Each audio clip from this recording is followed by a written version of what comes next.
시청자 여러분 안녕하십니까? 12월 29일 월요일장 파이널샷 시작합니다. 올해 마지막 주간이 시작이 됐습니다. 이번 주도 지난주에 이어서 반도체 기업들의 강세가 눈에 띄는데요. 특히나 외국인을 중심으로 반도체 매수세가 강력하게 들어오면서 38거래일 만에 4,200포인트를 돌파하는 데 성공하기도 했습니다.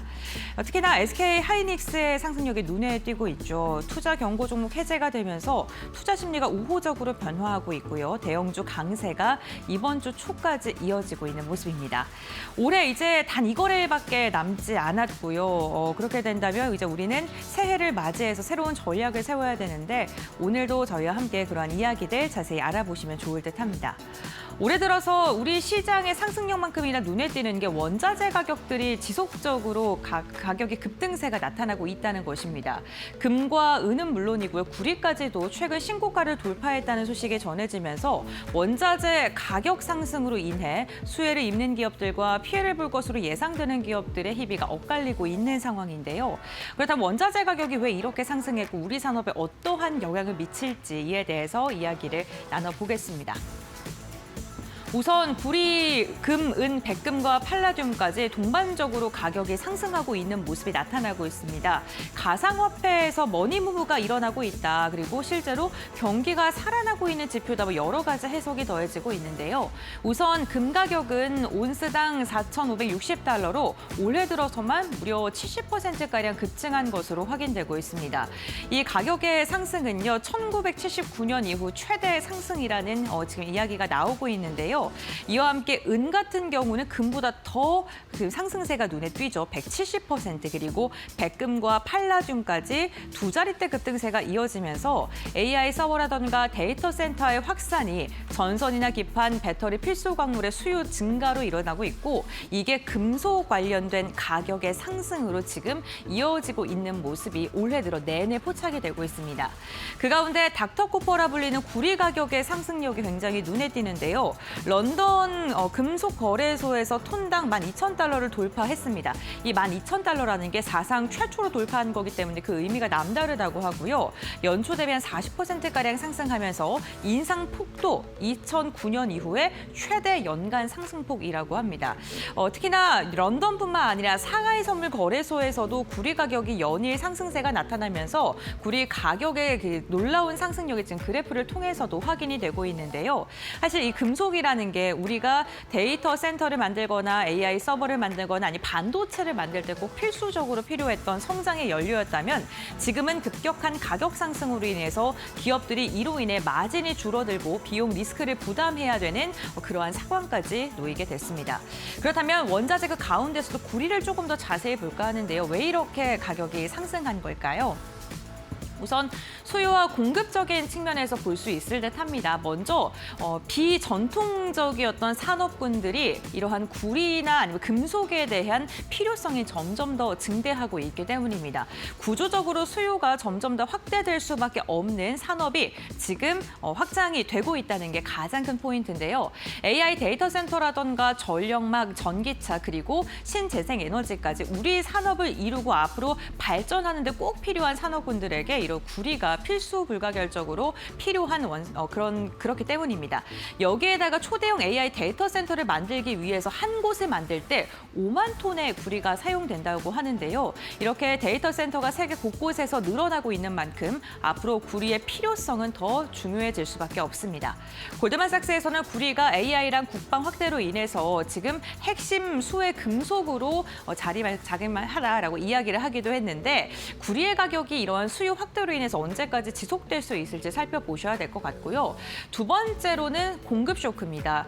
올해 지속적으로 이 구리의 공급에 대한 쇼크가 일어나고 있는 상황이다. 먼저 칠레에서는요. 노후 광산과 기상이 점점 더 안 좋아지면서 생산에 차질이 나타나고 있는 상황이고 파나마 같은 경우에도 광산 법원이 지금 폐쇄를 했습니다. 이로 인해서 공급이 줄어들고 있는 가운데 인도네시아에서 광산이 비가 너무 많이 내려 내려서 사고가 났고요. 이로 인해 생산 중단 사태 벌어지고 있습니다.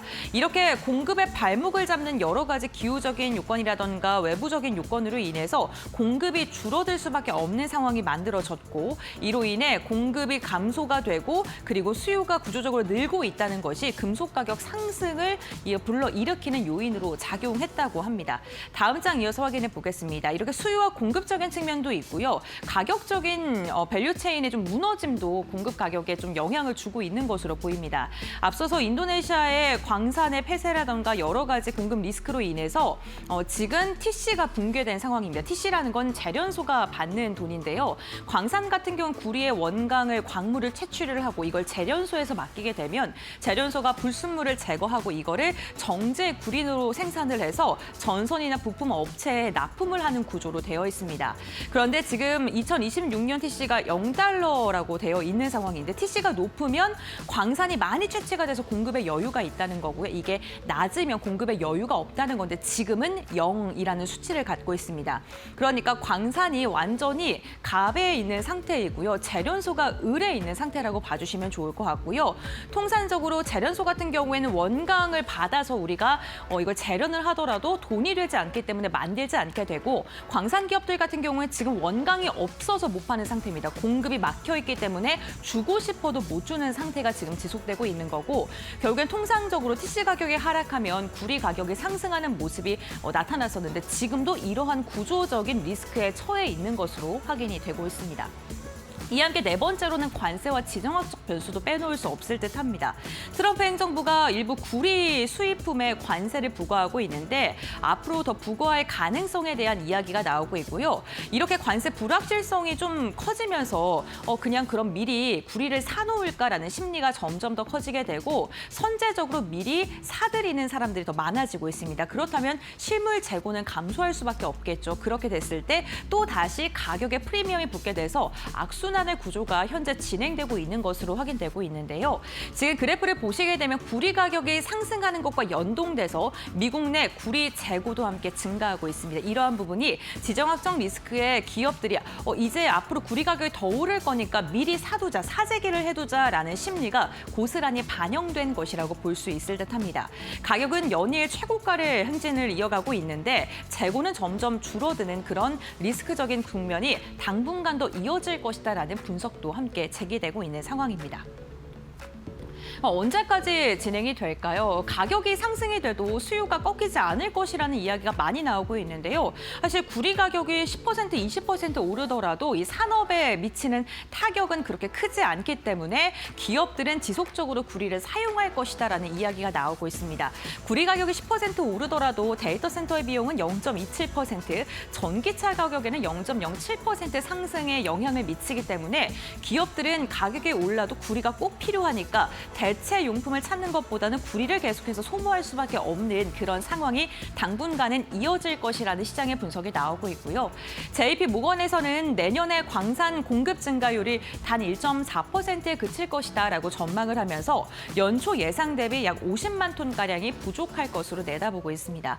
그러면서 내년 2분기에도 톤당 12,000달러를 넘어서는 모습은 유지가 될 거고 그리고 내년 평균 역시나 12,075달러 굉장히 높은 밴드 상단을 유지할 것이기 때문에 내년까지는 구리 가격의 고점이 이어질 것으로 JP모건에서는 내다보고 있고요. 그 이유에 대해서 수요는 계속해서 빠르게 늘고 있는데 공급이 천천히 증가하고 있는 것을 이유로 들었습니다. 결국에는 가격 탄력성이 늘어날 수밖에 없는 상황이고 펀더멘탈적으로 그리고 금융학적으로 지정학적으로 아직은 이런 걸 해소될 수 있는 여러 가지 요건이 부족하기 때문에 당분간 구리 가격의 상승은 이어질 것으로 예상하고 있는 거죠. 다음 장 이어서 확인해 보겠습니다. 그렇다면 종목별 어떤 영향이 있을까요? 당연히 이 구리 가격이 상승했을 때 호재를 입을 것으로 기대되는 종목이 있고요. 지금 사업적으로 봤을 때 리스키가 더 커질 수 있다라는 그러한 이야기가 나오고 있는 기업도 있습니다. 대표적으로 좀 기대가 되는 실적이 더 좋아질 것으로 기대되는 종목은 전력과 케이블, 변압기와 관련된 사업을 영위하고 있는 기업이고요. 대표적인 종목이 LS와 풍산, 그 원자재를 사용하는 그러한 기업들을 들 수 있을 것 같습니다. 원자재 가격이 상승했을 했을 때 제품 가격에 고스란히 반영할 수 있고 마진 스프레드 자체가 좁혀지지 않도록 구조를 지속적으로 시장에 전가할 수 있는 기업들이 당연히 좀 구조적으로 수혜를 받을 수밖에 없고요. 반면에 기판이라던가 반도체 소부장 기업들은 좀 실적에 부담이 가중될 수 있다고 합니다. 대표적으로 AI 반도체용 기판을 만드는 삼성전기나 LG 이노텍 같은 경우에는요. 매입 가격이 전년 대비 2자릿대로 상승을 했다고 합니다. 동반기 좀 필요한데 이 가격을 제품 가격으로 이전하지는 못하기 때문에 마진 스프레드가 줄어들 수밖에 없고 이게 영업이익률에게 당연히 안 좋은 영향을 미칠 수밖에 없기 때문에 구리 가격 상승과 함께 조금은 실적적으로 마진이 악화될 수 있는 그런 피해주로 지금 이야기가 나오고 있으니까요. 이 부분 참고하시면서 시장 대응해 보시면 좋을 것 같습니다. 네, 이렇게 오늘은 원자재 구리와 관련된 이야기를 나눠봤습니다. 그렇다면 이 시각 우리 시장은 어떠한 움직임 가져가고 있을까요? 김주영 아나운서가 전해드립니다.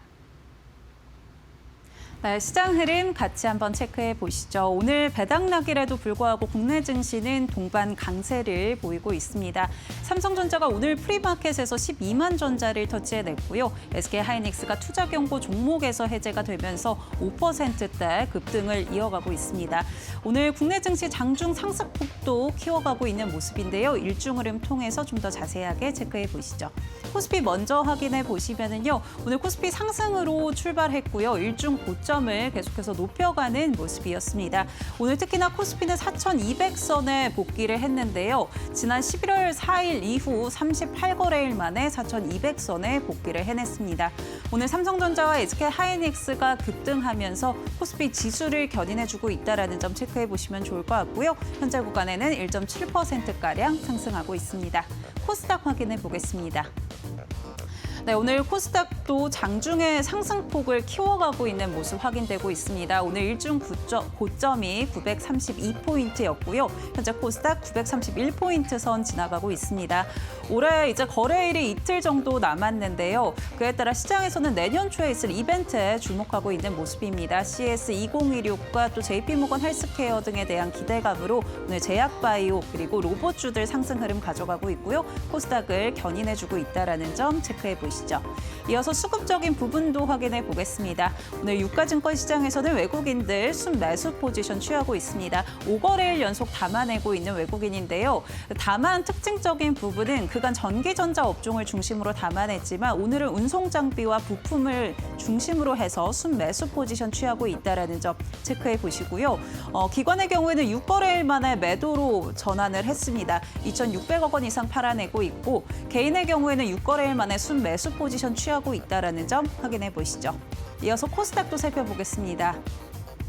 네, 오늘 코스닥 시장에서 개인과 외국인 순매수 포지션 취하고 있고요. 기관의 경우에는 1,600억 원 이상 팔자세를 이어가고 있습니다. 오늘 개인이 1,800억 원 이상 담아내면서 코스닥의 매수 포지션 강하게 취하고 있다는 점 체크가 되고 있습니다.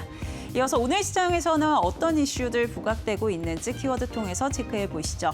네, 첫 번째는 구리부터 확인해 보도록 하겠습니다.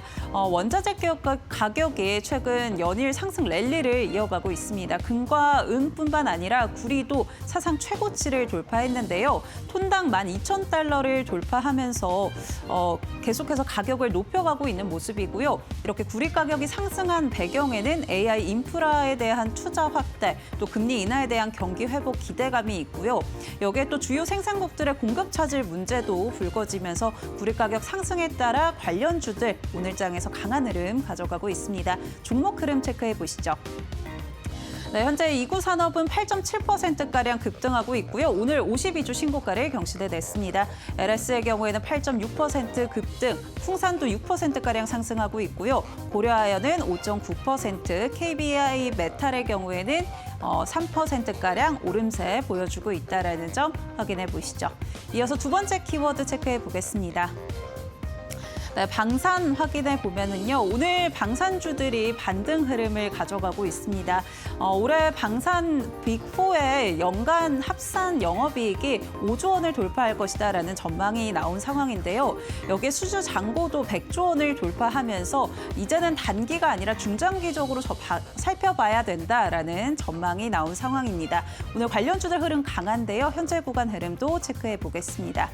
네, 오늘 하나 에어로스페이스의 경우에는 투자 경고 종목에서 해제가 되면서 급등하고 있습니다. 9%가량 급등하고 있는 모습 확인되고 있고요.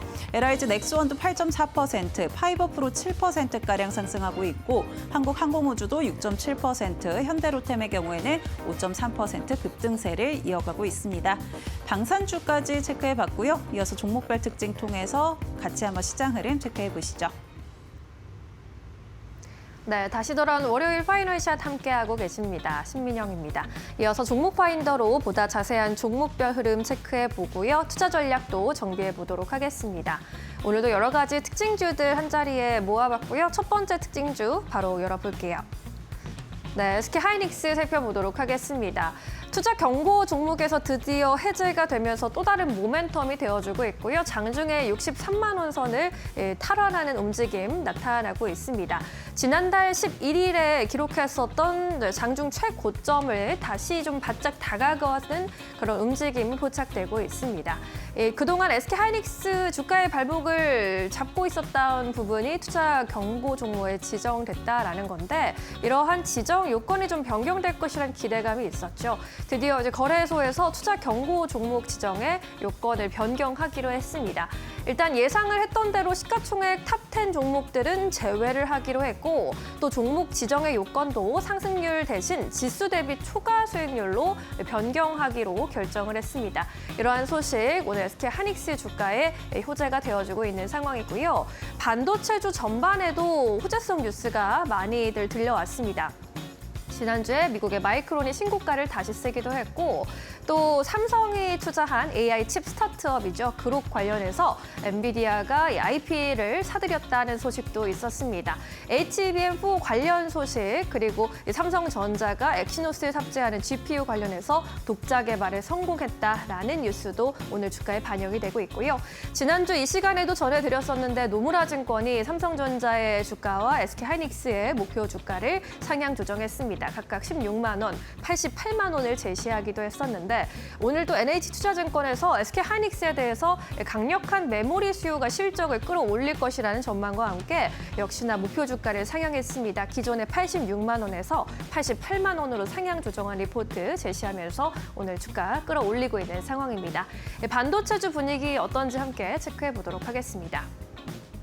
현재 구간 SK하이닉스가 5%대 강력한 흐름을 유지해주고 있습니다. 63만 3천 원 선 지나가고 있고요. 삼성전자도 오늘 11만 9천 원까지 또 바짝 올라와 있습니다. 2% 가까운 오름세. 이 밖에 코스닥 종목 안에서 또 세미파이프가 눈에 띄는데 오늘 상장했고요. 올해 마지막 IPO 종목으로 기대를 많이 모았었습니다. 오늘 장 초반에 70% 이상 급등하면서 출발을 했고 현재 구간에서는 22%대 오름세만을 유지하고 있는 상황입니다. 주문형 반도체 기업으로 앞으로의 행보 좀 주목해 보셔도 좋을 것 같고요. 이 밖에도 코스닥단에서 원익홀딩스, 두산테스나가 17%까지 급등 흐름 포착되고 있는 상황입니다. 반도체주 만나봤고요. 이어서 두 번째 종목 열어보겠습니다. 네, 한화 에어로스페이스 살펴보겠습니다. SK하이닉스와 같은 이유로 투자 경고 종목에 지정된 것이 오늘부로 해제가 됐고요. 뿐만 아니라 달 착륙선 추진 시스템 사업을 수주했다라는 호재성 공시를 오늘 개장 직전에 들려주면서 역시나 견조한 주가 흐름 보여주고 있습니다. 한국항공우주연구원과 달 착륙선 추진 시스템 구성품 개발 및 조립 시험에 관련해서 계약을 체결했다라고 전했고 투자 경고 종목에서도 해제됐다라는 점이 오늘 주가에 좋은 영향을 주고 있는 상황입니다. 이번에 달 착륙선 추진 시스템의 경우에는 2032년에 발사 예정인 달 착륙선에 탑재될 예정이고요. 추진 시스템 설계는 항우연이 맡게 되고 제작 및 시험을 한화 에어로스페이스에서 담당하게 될 것으로 보입니다. 우리나라 정부가 이번 정부 들어서 이제 달 탐사 로드맵을 제시하면서 중장기 계획도 이렇게 제시하고 있는 상황이죠. 2030년대 중반까지 달 탐사 관련해서 원천 기술을 확보하겠다라는 목표. 그리고 또 2단계로 넘어오면 2040년까지 좀 길게 보고 달 탐사 능력 고도화 및 상업화를 추진할 목표를 세운 바 있습니다. 이로 인해서 달 경제 기지를 2045년까지 구축하겠다라는 그런 계획을 쌓아가고 있는 상황입니다. 관련해서 오늘 종목들도 함께 체크해 보도록 하겠습니다. 우주항공 기업들 안에서 한화 에어로스페이스 단연 돋보이는 흐름 10% 가까운 급등세까지 또 올라오고 있습니다. 95만 1,000원 선 지나가고 있고요. HVM 같은 경우에는 또 스페이스 X 테마주로도 최근에 시세를 분출한 바 있는데 오늘 다시 한번 또 튀어오르면서 6만 원 선 돌파를 시도하고 있습니다. 16%대 급등세. 이 밖에 LIG 넥스원, 비츠로넥스틱, 한국항공우주 같은 종목들 유래서 8%대 강세 흐름 나타내고 있는 상황입니다. 우주항공주 점검을 해봤고요. 이어서 이슈가 있는 세 번째 종목 열어볼까요? 네, 네이버 살펴보도록 하겠습니다. AI 소프트웨어 테마가 그동안 좀 시장에서 잊혀진 테마 중 하나였는데 오늘 일정적으로 봤을 때 또 주요 일정을 앞두고 있는 상황에서 시장의 주목도가 좀 올라가고 있는 상황입니다. 이제 내일이죠. 30일 화요일에 코엑스에서 독자 AI 파운데이션 모델 프로젝트 1차 발표회가 열릴 예정입니다. 우리나라에서 이제 국가대표 AI 모델을 선정했다라는 소식을 지난 8월에 전해드린 바 있는데 이렇게 5개의 독자 기업이 선정이 된 바 있고요. 내일 이제 코엑스에서 관련 성과들을 공개하게 됩니다. 5개 컨소시엄 안에서 정부가 이제 결과를 기반으로 하위 1개 팀을 탈락시키는 심사에 돌입을 하게 됩니다. 현재 네이버 클라우드의 경우에는 범국민 AI 접근성 확대를 위한 옴니 파운데이션 모델 원천 기술 연구 개발을 하고 있는데 관련해서 좀 구체적인 발표가 있을 것으로 보이고요. 업스테이지에서도 AI 혁신 생태계 조선 프로젝트를 만들어가고 있는 데 한 구체적인 발표가 있을 것으로 기대가 되고 있습니다. SK텔레콤도 국가대표 AI의 탑5에 들어온 상황인데 KAI 서비스 구현 관련해서 이제 집중을 하고 있는 상황. NCAI의 경우에도 멀티모달 생성용 파운데이션 모델 관련한 어떤 이야기가 있을지 기추가 주목되고 있습니다. LGAI연구원에서도 KX1 관련해서 어떤 새로운 발표가 있을지 시장이 주목하고 있는 상황입니다. 오늘 AI 소프트웨어주 함께 살펴보도록 하겠습니다. 현재 구간에선 네이버의 흐름 단연 돋보이고 있습니다. 4%대. 카카오도 동반 강세 연출하면서 4%대 오름세로 올라왔고요. 6만 원 선 위에서 거래되고 있습니다. 이 밖에 플리토가 6%, 7% 가까운 오름세 보여주고 있고요. 폴라리스 AI, SK AI 같은 코스닥 종목들 이래서 2%대 오름세 나타내고 있는 상황입니다. 네, 이렇게 해서 일정과 함께 어떤 종목들 주목받고 있는지 함께 살펴봤습니다. 이어서 전문가와 함께 놓치지 말아야 할 종목들 하나하나씩 살펴보도록 하겠습니다. 레몬리서치 김민수 대표 모셨습니다. 안녕하세요. 네, 이번에는 대표님께서 꼽아주신 첫 번째 특징주 열어볼까요? 네, HD 현대건설기계 살펴보도록 하겠습니다. 장중에 10% 이상 급등하는 모습이 나타났고요. 모처럼 강한 반등 포착되고 있습니다. 오늘은 우크라 재건 테마 안에도 엮이면서 또 주목을 받고 있는데 오늘 흐름 어떻게 분석을 좀 해볼 수 있을까요?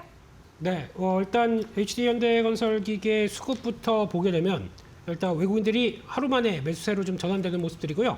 그 밖에 기관이 3일 연속 순매수를 하면서 기관 중심으로는 벌써 어느 정도 포지션을 맞춰갔다라고 볼 수 있는 그런 상황들입니다. 그런 쪽에서 약간 매수세만 붙게 되면 반등할 기미가 보였었던 그런 자리였었다고 봐야 될 것 같고요. 일단 HD현대건설기계는 다 아시는 것처럼 건설기계의 대명사, 국내 쪽에 이제 주요한 지위를 차지하고 있는 회사인데 지난 HD현대인프라코어를 이제 인수를 하고 거기서 또 다시 이번엔 흡수합병 되면서 내년 1월 1일 이제 며칠 안 남았습니다. 거기서 흡수합병에서 HD현대건설에서 현대를 빼고 건설기계로 재탄생할 것이다 라는 쪽에 대해서 기대감이 좀 높아지는 그런 모습들이라고 봐야 될 것 같습니다. 그렇게 되면은 합병 후에 당연히 회사를 흡수합병하다 보니까 그 덩치나 자산과 또 이제 자본 구조는 더 커질 수밖에 없겠죠. 그러다 보니까 그걸로 인해서 매출대가 지금까지는 약한 어떤 레벨업 되는 과정들까지 생각한다라고 하게 되면 적어도 30-40% 늘어난다라는 쪽에서 약 한 8조 원대까지 늘어나는 모습들로 예상을 하고 있고요. 그렇게 되면 또 시장 점유율이 합쳐지다 보니까 글로벌 시장 점유율 2위권까지 들어온다라고 볼 수 있기 때문에 그에 따라서 어떤 위상은 더 커진다라고 볼 수 있는 상황들이죠. 그를 주가가 지금 반영돼 있느냐? 반영이 안 돼 있다 보니까 거기서 나오는 모멘텀도 좀 크다고 봐야 될 것 같습니다. 특히 오늘 같은 경우는 약간 러시아 우크라이나 그 관련된 쪽에서 트럼프 대통령이 2주 내에 어느 정도 어떤 가시화된 성과를 보여줄 수 있겠다. 그래서 2주 내에 휴전 아니면 종전 쪽에 대한 얘기를 하다 보니까 그에 따라서 오늘 어떤 건설 기계 쪽이라든가 그리고 또 재건 관련된 종목들 또 오래된 테마죠. 이런 종목들이 매수세가 붙다 보니까 이어지는 변화라고는 보여지고 있는데 네. 하지만 조금 더 자세하게 보게 되면 그보다는 건설기계 단독적으로 HD 현대건설기계에 대한 어떤 위상이 변화가 되는 과정들도 먼저 눈길이 간다. 그렇게 봐야 될 것 같습니다. 네.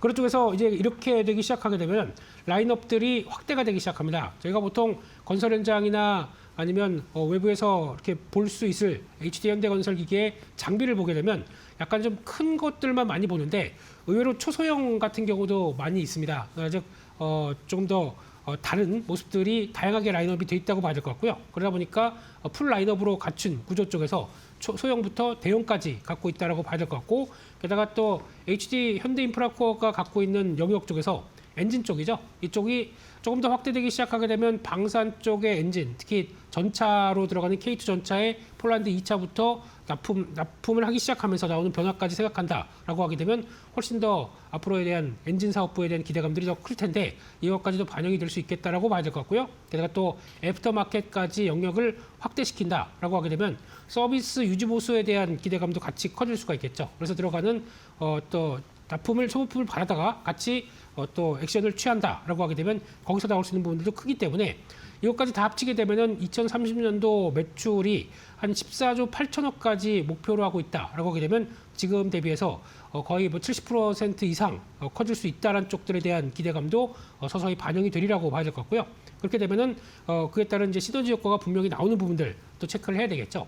그런 관점 쪽에서 지금 분위기라고 하게 되면 건설기계 같은 경우 가장 중요한 거는 일단 금리 인하가 되기 시작한다라고 하게 되면 이제 전방산업이라고 하는 건설 쪽이나 그리고 또 지금 최근에 미국에서 가장 또 핫한 쪽들은 데이터 센터를 짓고 상업시설이 예전에 알고 있던 뭐 건물을 짓는 게 아니라 데이터 센터 향으로 더 많이 짓는 모습들이 나온다라고 하게 되면 그에 따라서 프로젝트 파이낸싱이 좀 더 확대되기 위해서는 금리가 떨어져야 되겠죠. 그런 경향들까지 나온다라고 하게 되면 이제 미국의 10년물 국채금리 보통 지금 현재 4.2는 못 넘는 상황 쪽에서 다시 4% 초반이나 그 이하로 내려가기 시작한다라고 하게 되면 수혜가 받을 수 있겠다라는 쪽으로 바라보고 있고요.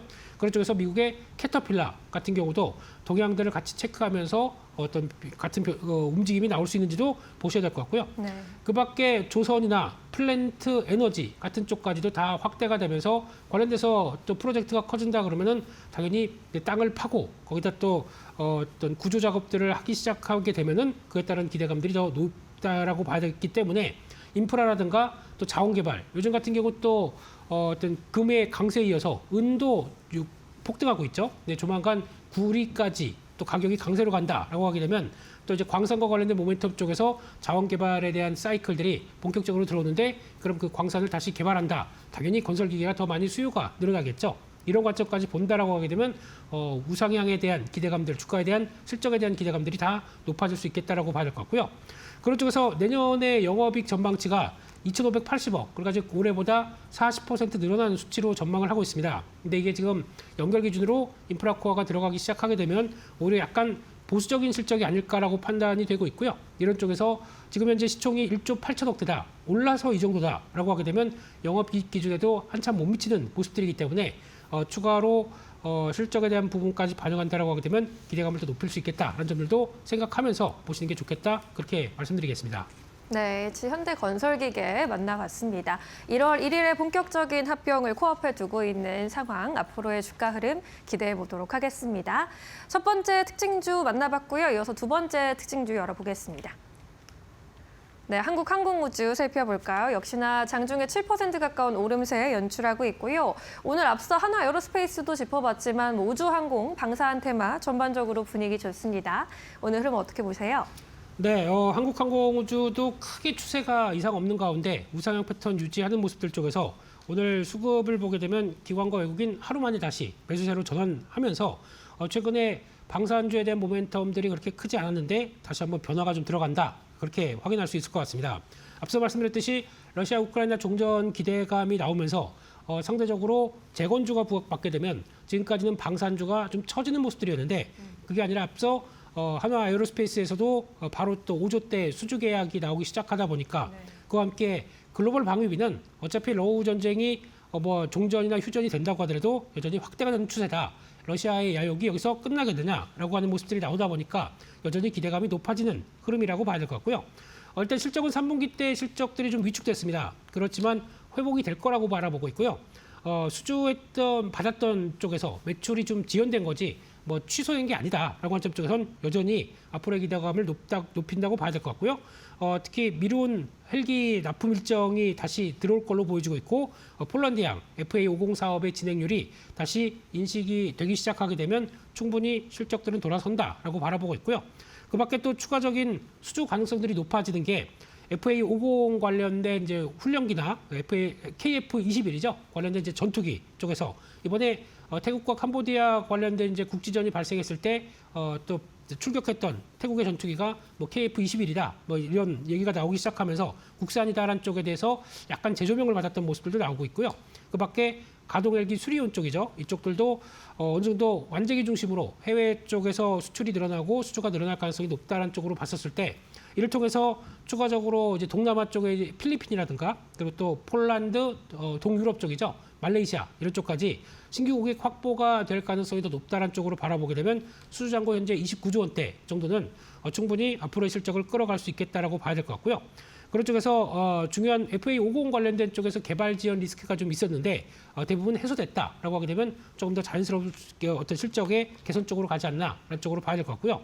또 시장은 지금 한창 뜨거운 쪽들이 우주항공 모멘텀입니다. 그런 쪽들이 지금 반영이 된다라고 하게 되면 일단 지금 한국항공우주가 시행하고 있는 우주항공 모멘텀으로 봤을 때 군 정찰위성 그리고 또 소형위성 그리고 또 발사체 구조체 부품 이런 쪽들을 충분히 이어가고 있고 완성체로 들어갈 때 가장 중요한 역할을 한다라고 봤을 때 이외의 부분들과 함께 또 위성 관제라든가 뭐 시뮬레이터 그리고 디지털 트윈 같은 AI를 활용한 소프트웨어 쪽들도 역량을 키워간다라고 하게 되면 추가적으로 미래 우주 국방 시스템까지 같이 연결시키는 구조로 간다 그러면 지금처럼 앞으로 또 우주항공에 대한 모멘텀이 커질 때 방산과 연결되는 연결고리가 있는 종목들이 간다라고 하게 되면 가장 또 중요한 변화가 되지 않을까 생각되고 있고요. 게다가 또 우주 경제 쪽에서 가장 중요한 쪽이 재사용 발사체입니다. 이게 발사체를 재사용하기 시작하면서 발사 단가가 떨어지게 되면 그에 따라서 훨씬 더 수익성으로 돌아설 수 있겠다라는 쪽으로 보다 보니까 국내에서는 이걸 메탄 엔진을 많이 쓰고 있는데 이런 쪽에서 벌써 어느 정도 구체화되고 있고 거기다가 또 현대로템과 같이 어느 정도 국제 과제를 수행하다 보니까 성과가 나기 시작해서 최종적으로 달 착륙선까지도 2035년 얘기가 나오고 있는 것 같은데 그렇게까지 연결되기 시작한다라고 하게 되면 기대감이 높아질 수 있다는 쪽에서 앞서 말씀드린 것처럼 방산과 우주항공이 같이 연결된다라고 하게 되면 계속 기대감을 좀 키워가도 되겠다 그렇게 말씀드리겠습니다. 네, 한국항공우주 두 번째 특징주로 짚어주셨습니다. 앞으로의 모멘텀 꼼꼼하게 체크해 봤으니까요. 잘 참고해 보시기 바라겠습니다. 자, 이번에는 이제 공략주를 여쭤볼 시간인데 벌써 2025년의 마지막 월요일입니다. 이제 내년의 성과를 바라보면서 투자할 종목을 찾고 계시는 분들이 많으실 텐데 오늘 어떤 종목을 좀 힌트를 주실까요? 네, 한참 올해 한 가을 때까지는 잘 가다가 지금 현재 조정권이 거의 마무리가 될 만한 종목 쪽에서 전력설비 쪽에서 한 대표주자 효성중공업을 말씀드리겠습니다. 네. 일단 내년부터는 본격적으로 미국과 유럽에서 수주했던 잔고가 이제 본격화되면서 매출이 인식이 나오다 보게 되면 아무래도 높은 단가를 반영했기 때문에 실적의 레벨업은 계속될 것이다라고 바라보고 있고요. 어떤 KPX 투자 관련된 쪽으로 보게 되면 미국의 멤피스 공장이 내년 말에 4억 달러 규모로 증설이 되고요. 2028년까지, 그러니까 즉 약 한 2년 뒤까지는 6, 7억 달러대로 50% 이상 또 증설을 확대하는 걸로 예상되고 있습니다. 이렇게 되기 시작하게 되면 미국 쪽에서는 미국 공장 중심으로 어느 정도 강한 성장을 기대할 수 있고 미국의 점유율이 지금 HD 현대일렉트릭을 넘어갈 수 있겠다라는 쪽으로 바라보게 되면 분위기가 바뀔 수도 있겠죠. 그런 쪽에서 국내에서는 HVDC 공장을 서해안 에너지 고속도로 쪽에 참여가 목표가 되기 시작하면서 거기서 바뀌기 시작한다라고 하게 되면 2027년 말, 그러니까 즉 한 1년, 2년 정도쯤 되겠죠. 그때까지 한 3,300억을 투자를 해서 또 캐파를 확대시키겠다라고 하게 되면 국내 모멘텀도 만만치 않다라고 봐야 될 것 같고요. 게다가 또 인도 법인 같은 경우도 성장성이 기대가 됩니다. 특히 GIS 전용 공장 쪽에서 인도 전력청을 중심으로 거의 독점적으로 납품하고 있는데 인도 쪽도 물론 전력 설비 변압기 회사들이 있다고 하더라도 약간 좀 작은 규모고요. 거기다가 초대형 그리고 또 그 고용량을 변압기를 대응하기가 좀 어렵다 보니까 국내에서 효성중공업이 어떤 강한 지위를 갖고 있다는 쪽들도 눈길이 가고 있고요. 미국 법인 같은 경우는 765kV 정도의 변압기가 지금 이제 중점적으로 납품하고 있는데 앞서 말씀드린 것처럼 30%대 마진을 가져가고 있다. 수익성이 높은 부분들이죠. 이게 또 기대감이 높다고 봐야 될 것 같고요. 그런 쪽에서 또 추가적인 스태콤 사업에 대해서도 기대감이 높은데 이게 뭐냐면 데이터 센터와 그리고 또 전력망을 연계하기 시작하다 보니까 거기서 또 확장되기 시작하는 전력 그리드 형태의 변화라고 본다라고 하게 되면 미국 시장 쪽에서 계속 또 수요가 높다는 쪽으로 바라보고 있고요. 이쪽은 마진이 20% 이상입니다. 그러다 보니까 기대감이 높다라고 하게 되면 말씀드렸던 이제 데이터 센터 관련된 매출이 늘어나기 시작하면서 미국과 유럽의 수요가 견조하고요. 그런 쪽에서 아마 고객사의 발주가 한 30-40% 관련된 쪽으로 늘어나기 시작한다. 그러면 지금까지는 인프라 투자 관련된 쪽만 바라봤는데 데이터 센터향 AI 관련된 쪽들도 충분히 묻어 있다라고 하게 되면 기대감이 높아지겠죠.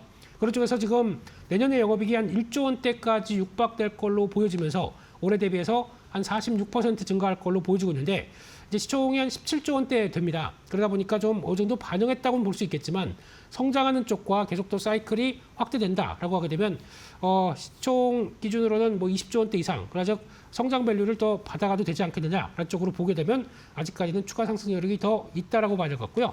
그런 쪽으로 봤었을 때 지금 다음 저항대까지 본다라고 하게 되면 지난번 고점대 부분까지 들어가는 약 한 220만 원대 정도까지는 열어놓고 보시는 게 더 좋겠다라고 봐야 될 부분인 것 같고요. 손절가는 이번에 다시 지난번 저점대 리탈에서 165만 원대 내려가기 시작하게 되면 리스크 관리 하시는 쪽으로 그렇게 말씀드리겠습니다. 네, 효성중공업을 짚어주셨습니다. 내년에는 이제 목표 주가 220만 원까지 바라볼 수 있겠다라는 의견으로 정리해 주셨습니다. 또 잘 판단해 보시기 바랄게요. 오늘은 대표님 여기서 보내드릴게요. 자세한 설명 고맙습니다.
(3,370만 명) 개인정보 유출, 소비자 분노는 탈팡으로 번졌다. 범킴의 뒤늦은 사과에도 여론은 냉랭하다. 국회 청문회 불출석 방침까지 알려지자 쿠팡 불신은 확산일로다. 주가도 흔들렸다. 쿠팡 모회사 주가는 유출 규모가 공개된 뒤 한 달 새 13% 넘게 하락했다. 미국에선 주주 집단 소송이 진행 중이고 국내에선 결제 건수가 4% 줄며 이탈 조짐이 뚜렷하다. 한국에서는 탈팡이 가속화할 조짐이다. 배우 문성근, 김희성의 탈팡 릴레이는 정치권으로도 번지고 있다. 증권가는 이번 사태가 쿠팡의 로긴 효과를 무너뜨릴 분기점이 될 것으로 본다. CJ 대한통운의 주 7일 배송, 이마트의 쓱세븐 클럽, 네이버의 콘텐츠, 연계 전략이 반사이익을 누릴 것이란 전망이 나온다. 쿠팡의 아성은 금이 갔고 이커머스 시장의 균열은 이미 시작됐다.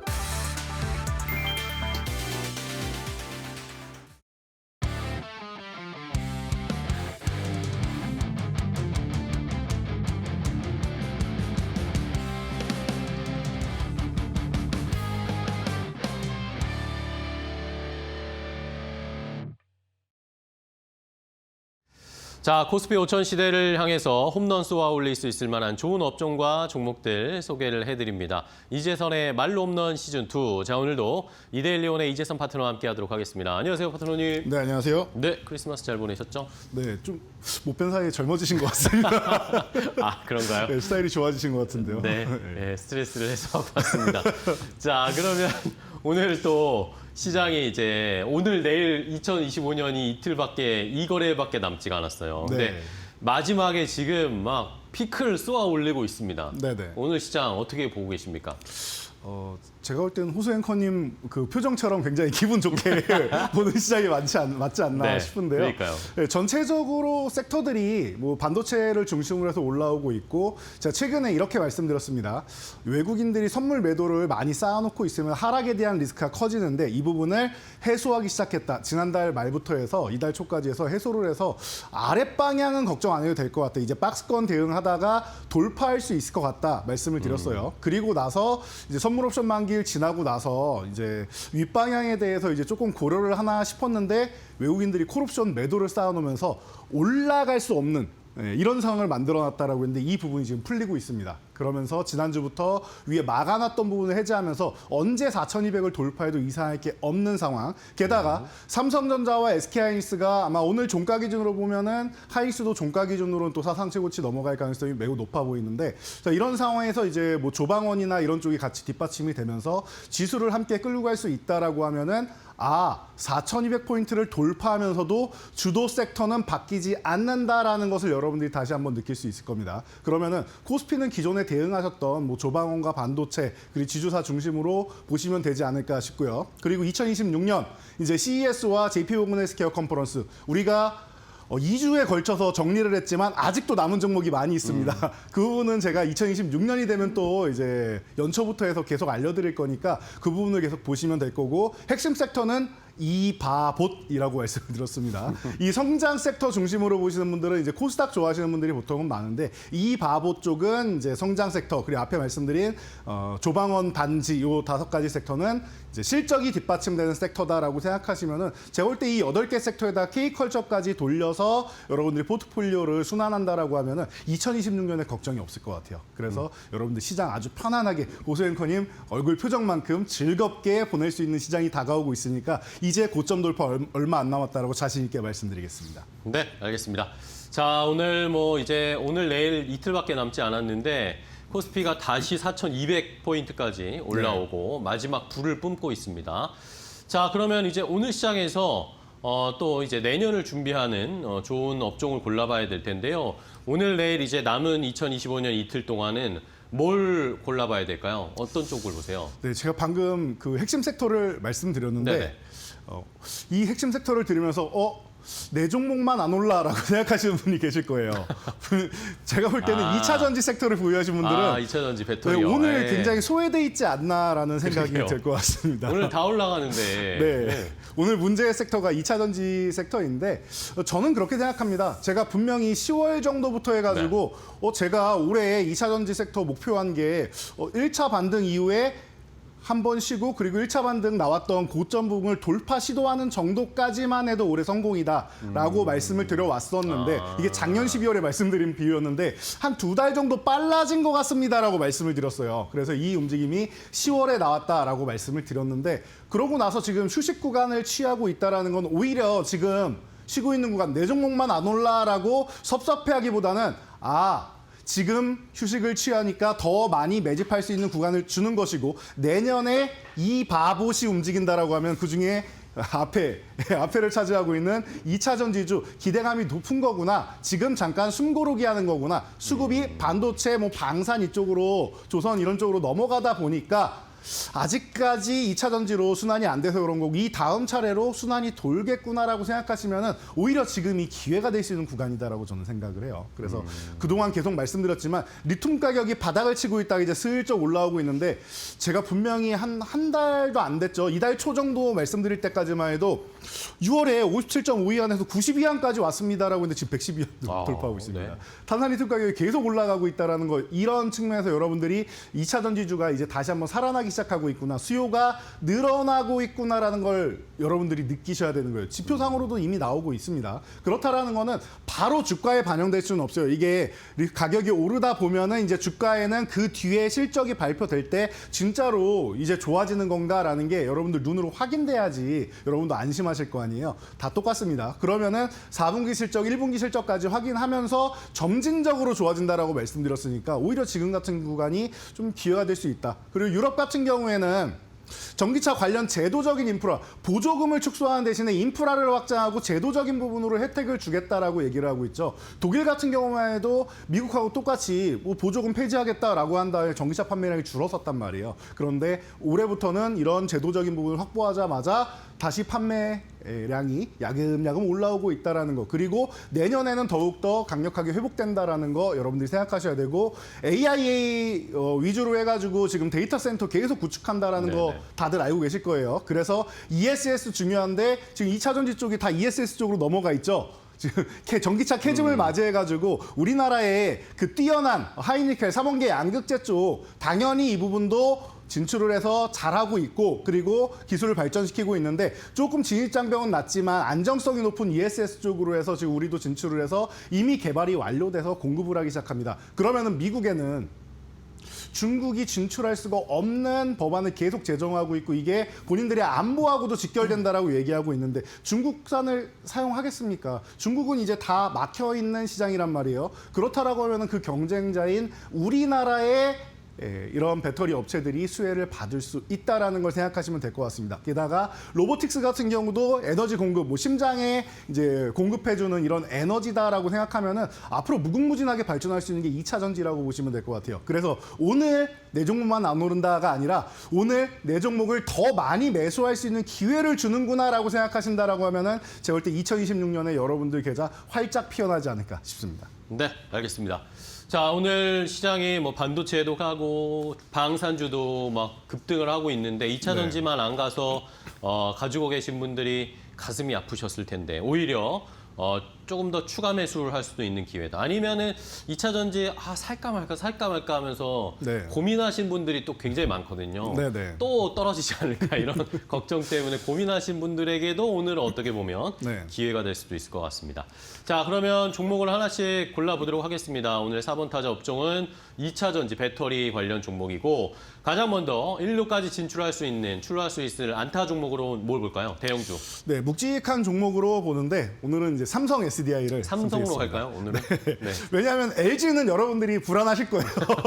제가 항상 글로벌 시장에서 가장 많은 업체하고 공급 계약을 하다 보니까 최근에 뭐 포드도 그렇고 계속 나옵니다. 벌써 13조 5천억 정도 수준이 나왔는데 너무 많은 공급업체가 있다 보니까 연달아서 나오는 것이고 그렇다고 기술력에 문제가 있거나 아니면 LG 에너지 솔루션에 문제가 있거나 한 건 아닙니다. 이거는 그동안 전기차 캐즘에 의해서 이제 마지막 묵은 때를 털어내는 과정 정도다라고 생각하시면 되지 않을까 싶어요. 그래서 그 때를 털어내면은 LG 에너지 솔루션도 자연스럽게 올라오니까 그렇게 뭐 걱정하실 타이밍은 아니다. 뭐 그런 이슈가 있었기 때문에 오늘 2차 전지주가 쉬는 것이고 그렇게 따진다라면 오히려 삼성 SDI 같은 경우는 지금이 이렇게까지 안 내려올 줄 알았는데 내려왔네라고 여러분들이 얼굴에 미소 지으면서 이제 매수를 하실 수 있는 그런 기회가 아닌가라고 개인적으로 생각합니다.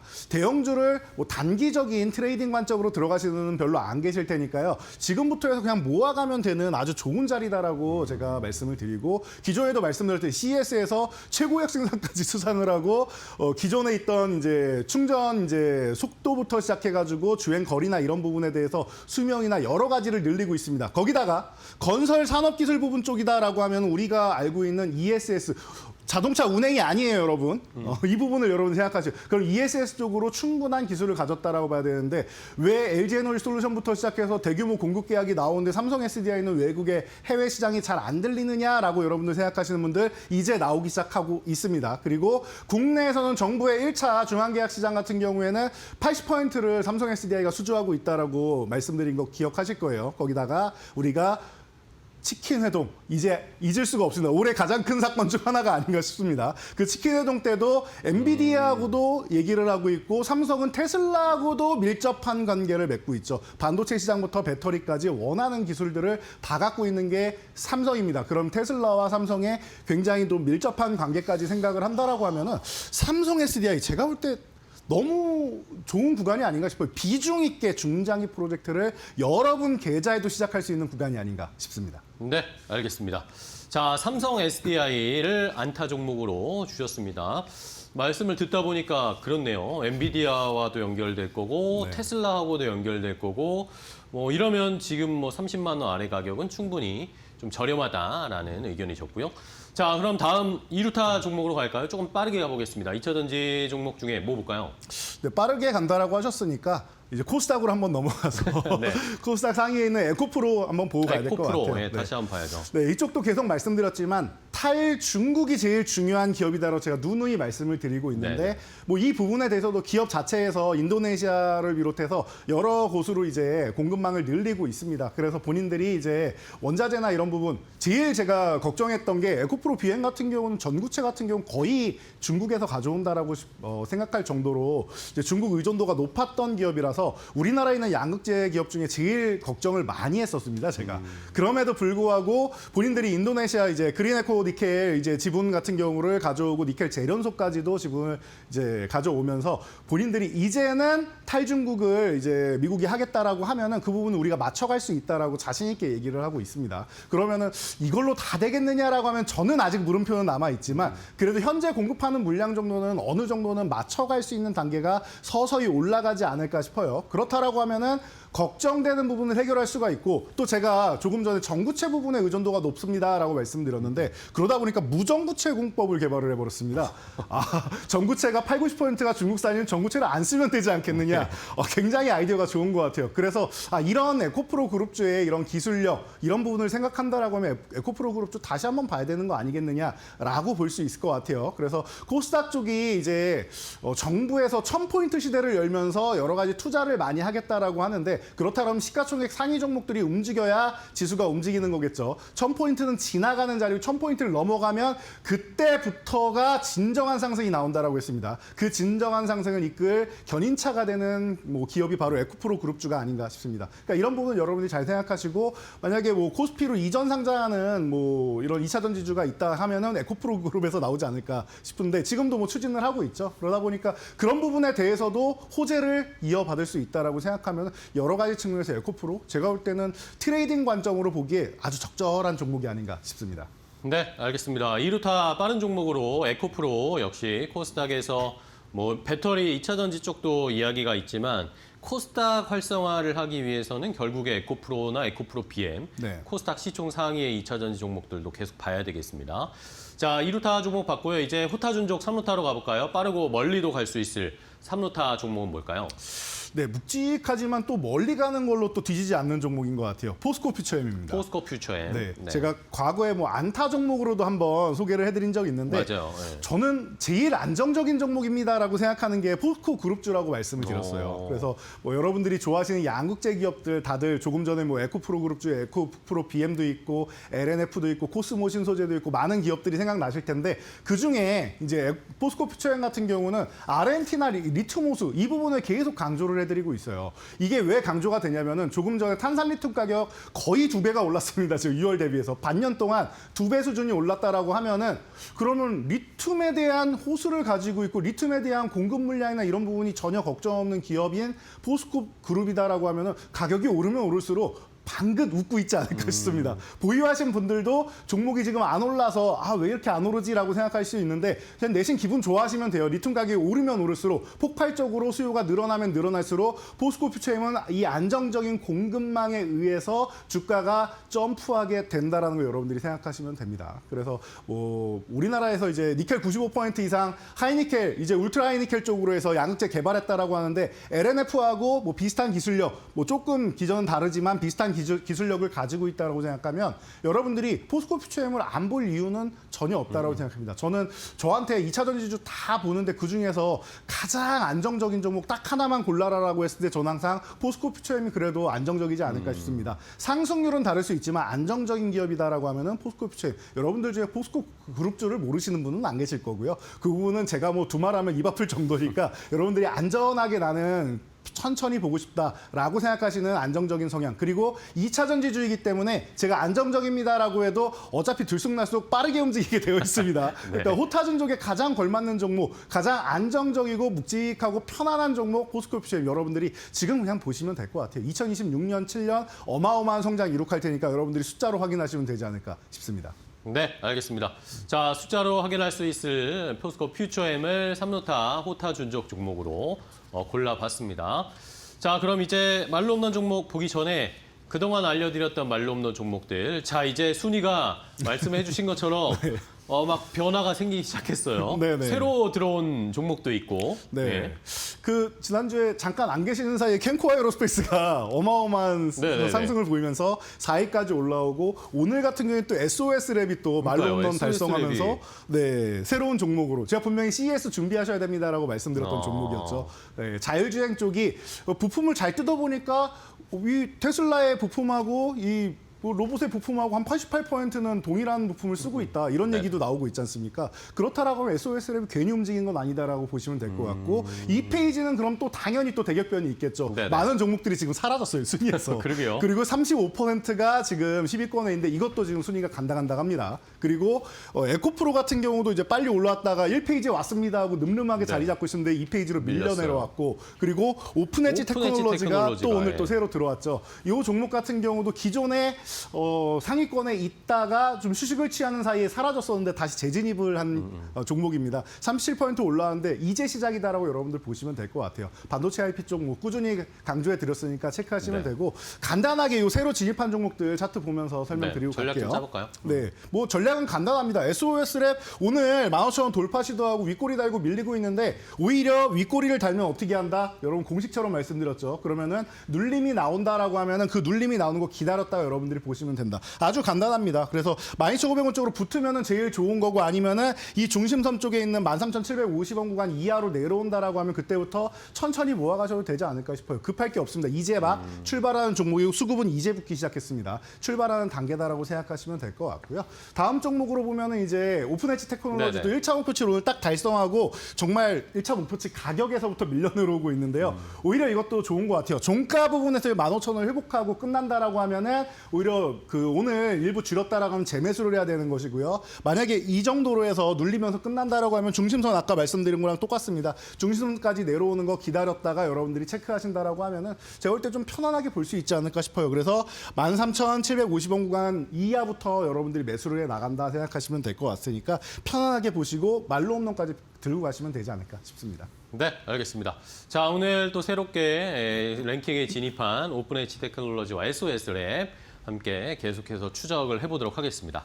자, 그럼 이제 오늘 말로 없는 종목을 또 골라봐야 되겠죠? 오늘 2차 전지 배터리 네. 쪽에 말로 없는 그전에 알려주셨던 종목들이 거의 다 나와가지고 네. 뭐가 이제 말로 없는 종목일까 궁금한데요? 종목은 정말 많습니다. 많긴 많죠. 지금도 보고 있는 종목이 많은데 그중에 보통 배터리 팩 케이스 쪽을 얘기할 때 말씀드리는 신흥 SEC. 신흥 네, SEC 요? 오늘 소개해드리려고 합니다. 조금 작은 종목일 수 있는데 네네. 앞선 종목들이 다 큰 종목이다 보니까 여기에는 조금 작고 여러분들이 좋아하는 좀 탄력적인 종목을 가져왔는데 뭐 전체적으로 다들 탄력적이다 보니까 특별히 다른 문제보다는 지금 공장 미국에 있는 스타플렉스 공장 가동률이 이제 올해 하반기부터 해서 늘어나기 시작해서 내년에 거의 풀가동 쪽으로 넘어간다라고 합니다. 그러면은 실적이 완벽하게 전환돼서 쿼터 점프하는 해가 내년이 되게 되어 있어요. 거기다가 원통형 배터리 시장이 지금 열리고 있죠. 4680 원통형 배터리 시장이 열리고 있고 그리고 ESS 시장이 개화되고 있다는 측면에서 ESS 쪽으로도 수혜를 같이 받는 기업이에요. 그러다 보니까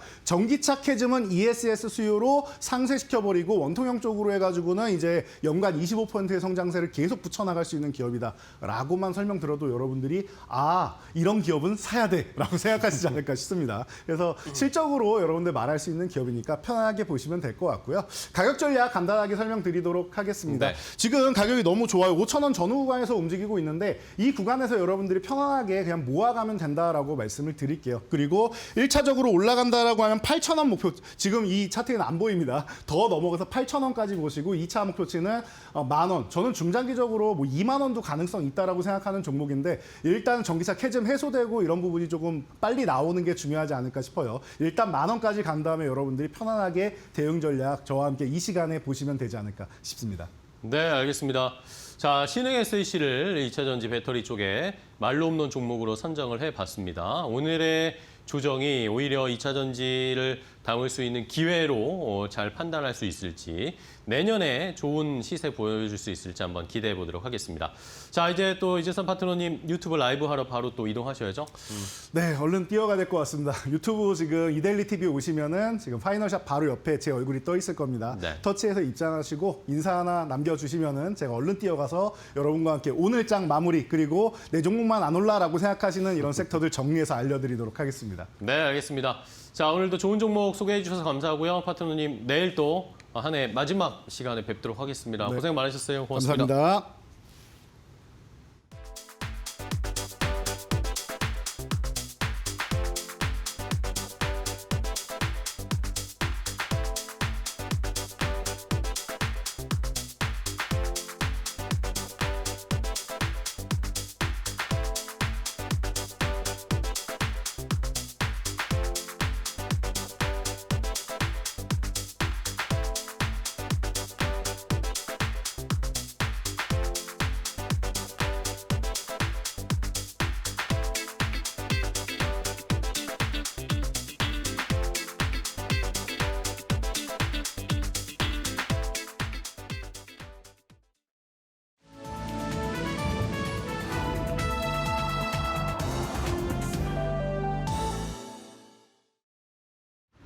증시날씨 전해드리는 마켓에더 김수현입니다.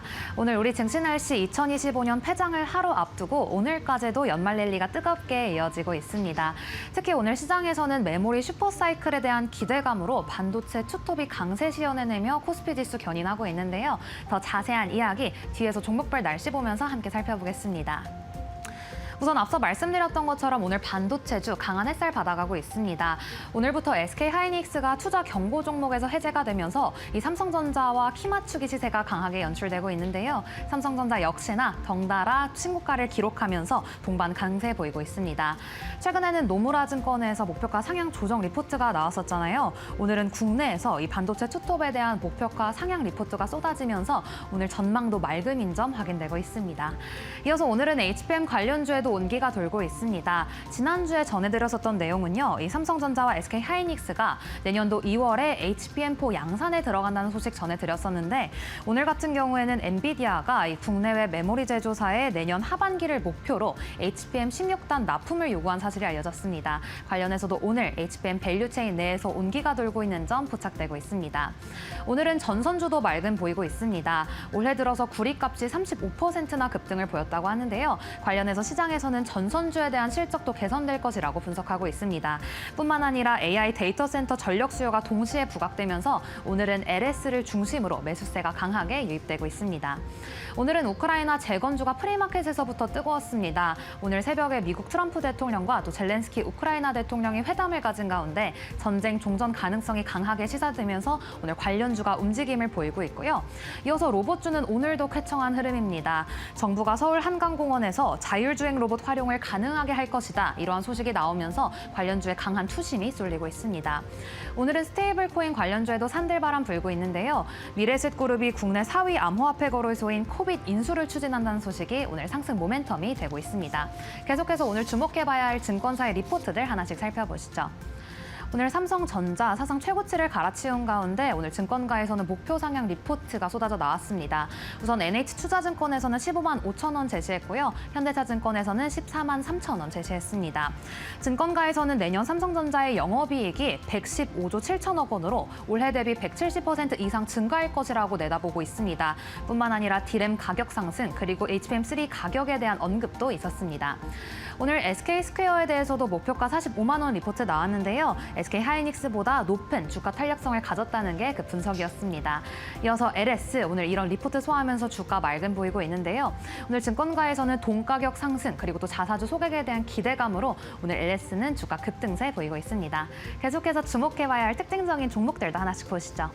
오늘 LG 에너지솔루션에는 주가에 비가 내리고 있습니다. 미국 FBBPS와 이 3조 9천억 원 규모의 배터리 공급 계약 해지 소식이 투심을 강하게 냉각시켰고요. 반면에 하나 에어로스페이스는 오늘 주가 맑음 보이고 있습니다. 이 달 착륙선 추진 시스템 개발한다는 소식이 오늘 호재로 작용하고 있습니다.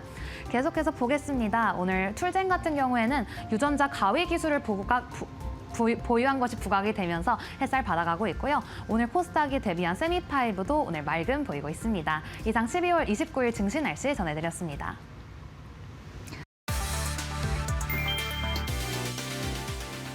공급 과잉 해소 지연으로 석유화학 업계의 불황이 장기화되고 있다. 신용평가사들은 내년에도 업황 회복이 어렵다고 판단했다. 중국을 중심으로 대규모 증설이 이어지면서 석유화학은 구조적인 공급 과잉 국면에 머물렀다. 2026년부터 2028년까지 에틸렌 증설 물량만 약 3천만 톤에 달한다. 수요 회복도 제한적이다. 유가 하락으로 원가 부담은 다소 완화될 수 있지만 제품 가격 하락으로 수익성 개선은 쉽지 않다는 분석이다. 건설업 역시 부진했다. 착공 물량 급감과 수도권 지방 주택시장 양극 화로 지방 건설사를 중심으로 신용 위험이 커지고 있다. 신평사들은 석유화학과 건설을 포함해 2차 전지, 유통, 호텔 면세 업종을 부정적 전망으로 분류했다. 내년 크레딧 시장의 불확실성은 여전히 높다는 평가다.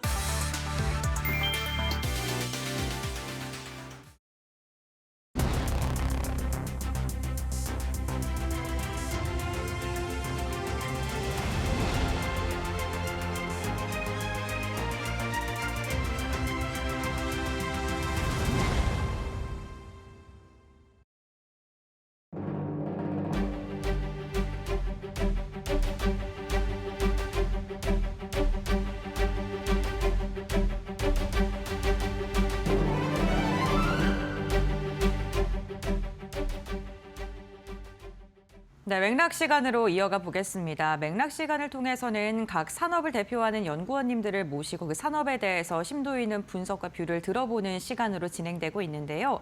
오늘은 철강과 화학과 관련된 이야기 나눠보겠습니다. 신한투자증권의 박광래 연구원 함께합니다. 안녕하세요. 네, 안녕하십니까. 네, 반갑습니다.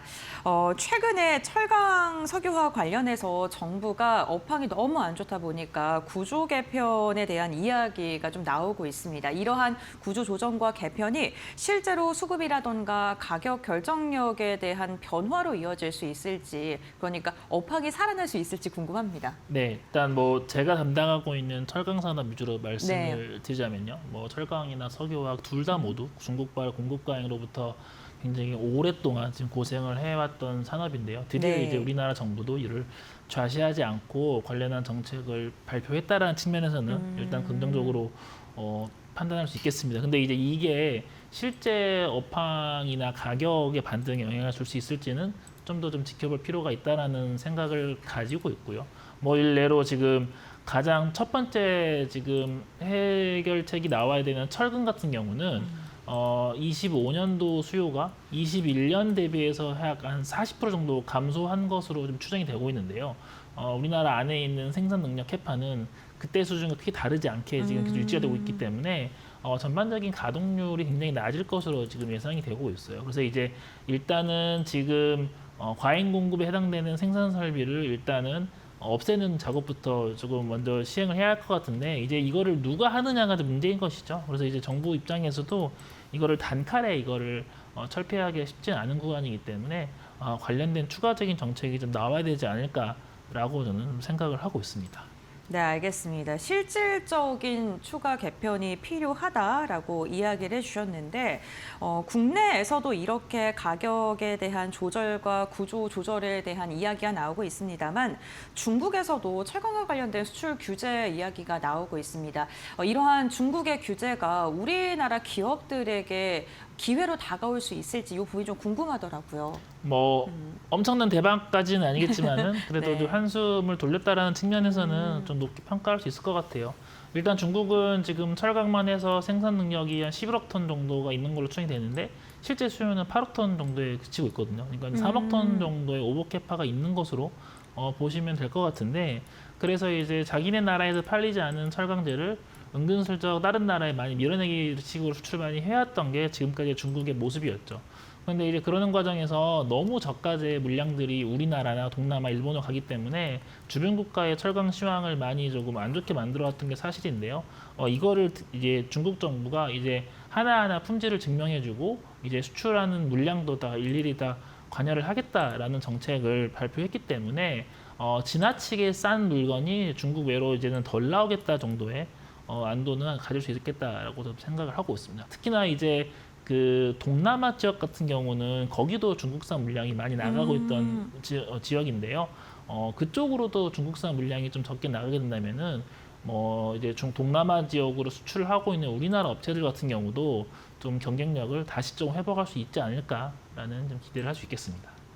네, 알겠습니다. 중국의 규제가 어쨌든 우리나라 산업의 완전 저가 물량 공세에서는 조금은 안전해 보일 수 있는 그런 정책인 듯하다라고 이야기를 해주셨습니다. 그 원자재 관련된 기업의 이야기로 넘어가 볼까 하는데 이 고려아연이 최근에 미국 재련소 프로젝트를 하겠다, 재련소에 투자를 하겠다 뭐 이러한 이야기가 나오고 있는데 실제로 실현 가능성이 있는지 그렇다면 우리에게 득과 실은 어떤 게 좀 궁금하거든요. 일단은 대급 납부까지 이루어진 걸로 들어서는 한 8분 능선까지는 좀 넘은 것 같아요. 네. 그래서 이제 추가적인 디테일한 작업들을 거치면은 이제 미국 테네시에 공장을 짓는 거를 우리가 좀 확정할 수 있을 것 같은데 일단 여러 가지 득과 실이 있는 거는 분명합니다. 일단 득이라 할 수 있는 거는 이제 제1대 강대국인 미국 정부의 승인을 받았다라는 측면에서는 높은 점수를 좀 받을 수 있을 것 같고요. 지금 미국 주식 많이 하신 분들은 이미 아시겠지만 미국 정부가 지분 투자를 해온 기업들 같은 경우는 그것 관련된 주가 프리미엄을 지금 많이 받고 있는 상황입니다. 그래서 이제 고려아연도 그 생태계에 들어갈 수 있게 된다면은 관련한 프리미엄을 또 받을 수 있다라고 좀 생각을 하고 있고요. 일례로 가장 많이들 알고 계시는 MP 머티리얼즈 같은 경우는 PER이 70배 이렇게 나오고 있거든요. 그래서 고려아연도 70배까지 바로 갈 수 있을지 모르겠지만은 비슷한 프리미엄이 충분히 시현 가능하다라고 좀 생각을 하고 있습니다.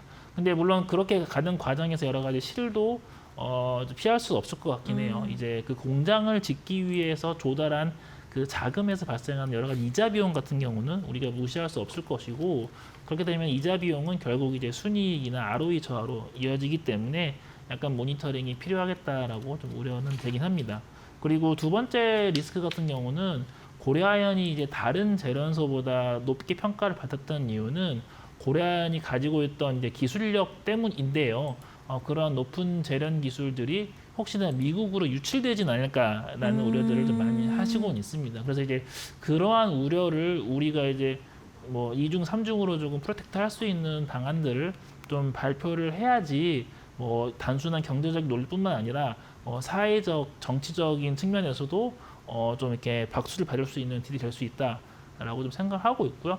개인적으로는 그런 기술 유출을 크게 걱정하지는 않는 이유가 아무래도 지금 미국의 그런 제조업 경쟁이 많이 좀 위축되어 있는 상태이기 때문에 기술을 갖다 줘도 얼마큼 활용을 잘 할 수 있을지를 좀 지켜는 봐야 되지 않을까라고 좀 생각을 하고 있습니다. 네, 알겠습니다. 고려아연의 미국 재련소 프로젝트는 이미 8분 능선은 넘어선 것 같다라고 이야기를 해주셨습니다. 이 고려아연이 대표적인 구리 원자재 관련된 기업이잖아요. 최근에 구리 가격 그리고 금운동 가격 다 상승했다 이런 이야기 나오면서 원자재 가격이 과연 언제까지 얼마만큼 오를 수 있을지에 대한 궁금증들 다들 갖고 계실 것 같은데요.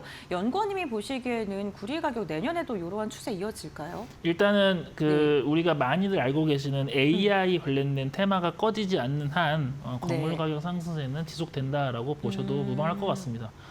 구리나 여러 가지 광물들이 지금 올라가는 이유는 AI라는 새로운 수요처가 생겼기 때문인데요. 이제 AI 테마가 꺼지게 되면은 그것과 같이 이제 광물 가격 수요나 가격이 좀 내려올 수는 있을 것 같긴 합니다. 근데 이제 AI가 꺼지게 되면은 비단 광물 가격만 빠지겠습니까? 모든 이제 위험 자산이 다 같이 빠지는 것일 텐데요. 어찌됐든 그 AI의 그런 트렌드와 결을 같이 해서 가격은 계속 오를 것이다라고 좀 생각을 하고 있고요.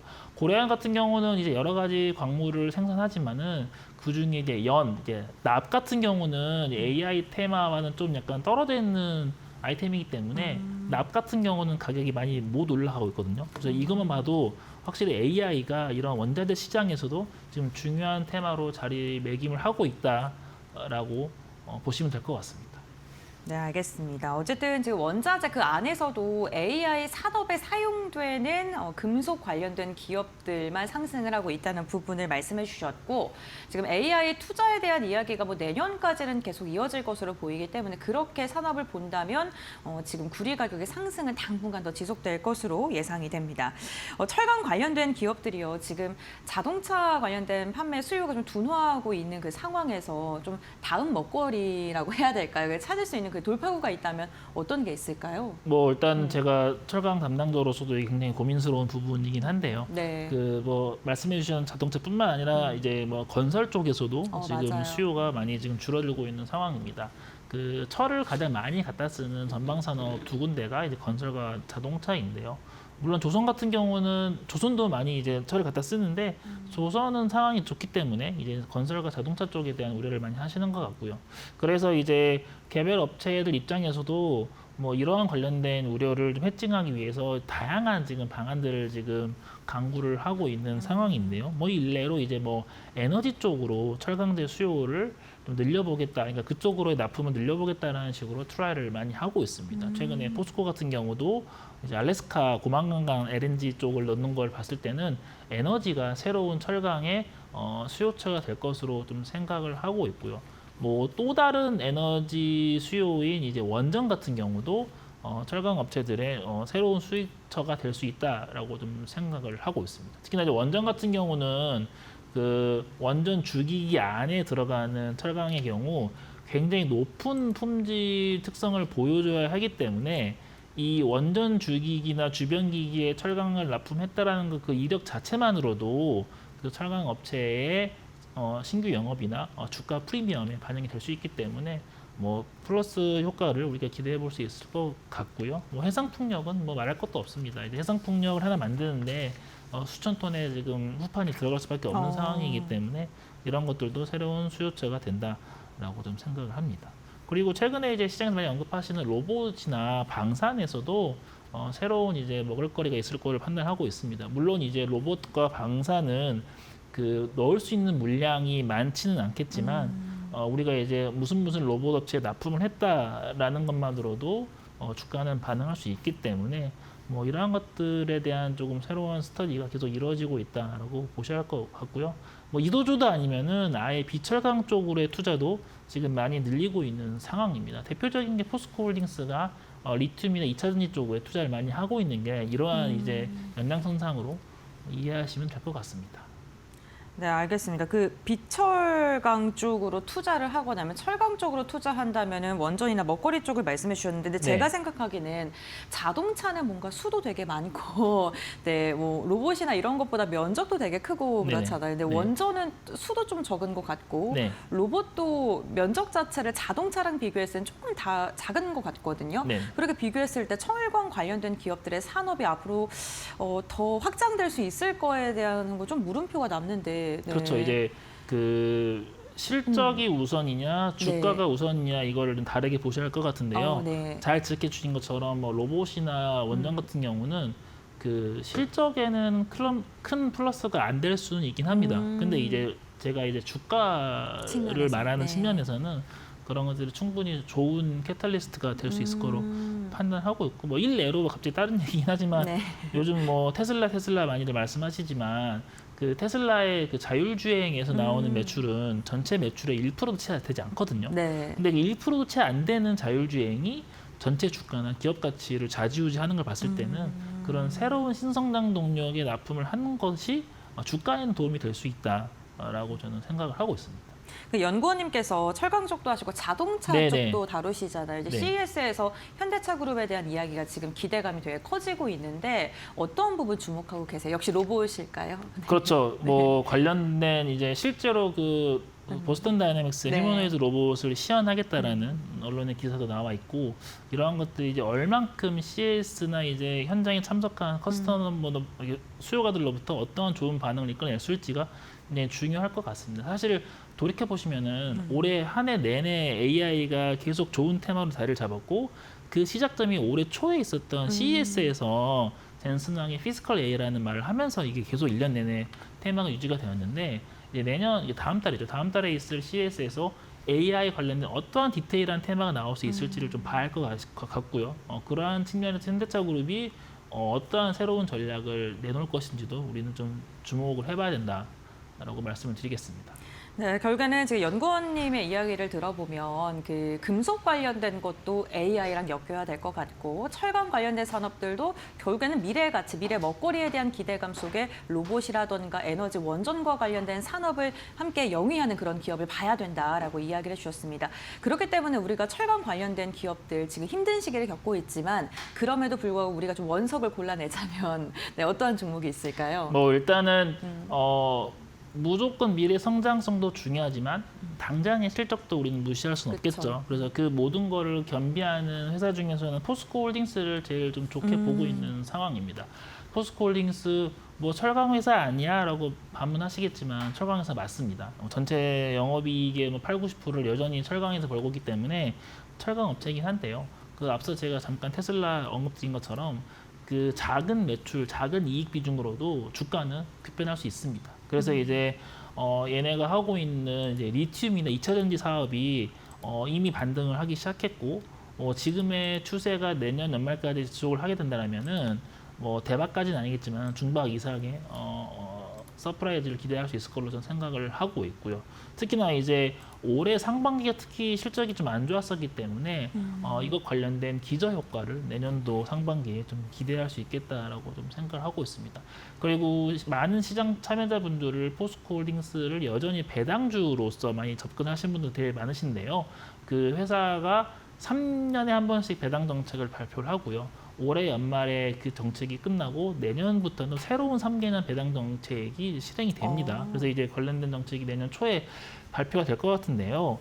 여기에서 적어도 지금까지 좋았던 배당에 대한 흐름이 크게 줄어들지만 않는다고만 해도 주가는 좀 플러스로 위로 가는 방향이 나오지 않을까라고 좀 생각을 하고 있습니다. 특히나 이제 미국 시장에 대한 투자도 지금 면밀히 지금 진행을 잘 하고 있기 때문에 포스코홀딩스 같은 경우는 지금 밸류에서는 좀 담아봄직한 회사가 아닌가라고 좀 말씀을 드리겠습니다.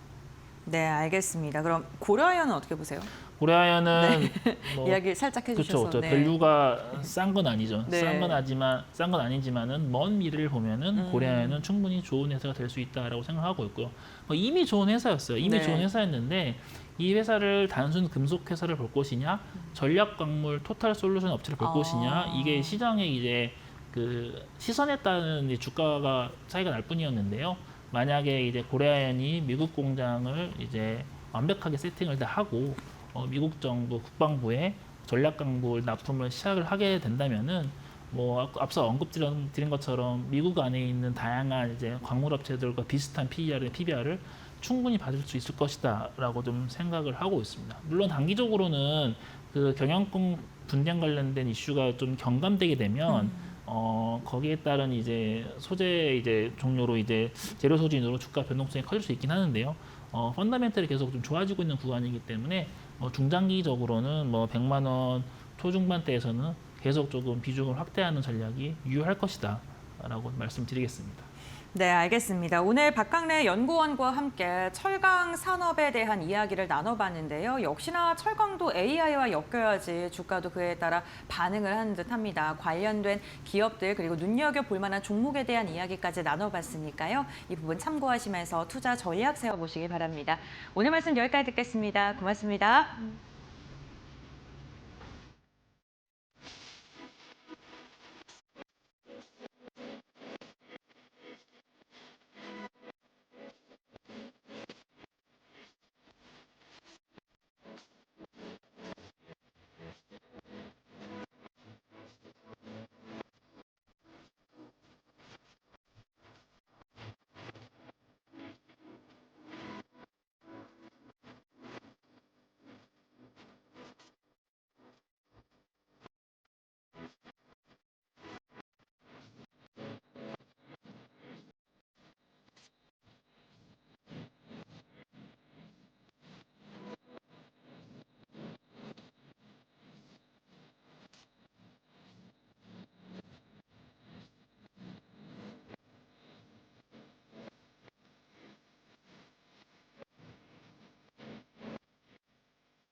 해마다 연초가 되면 주가가 오른다는 말이 반복된다. 이른바 1월 효과다. 새해 첫 달에는 주가가 다른 시기보다 더 잘 오르는 경향이 관찰돼 왔다.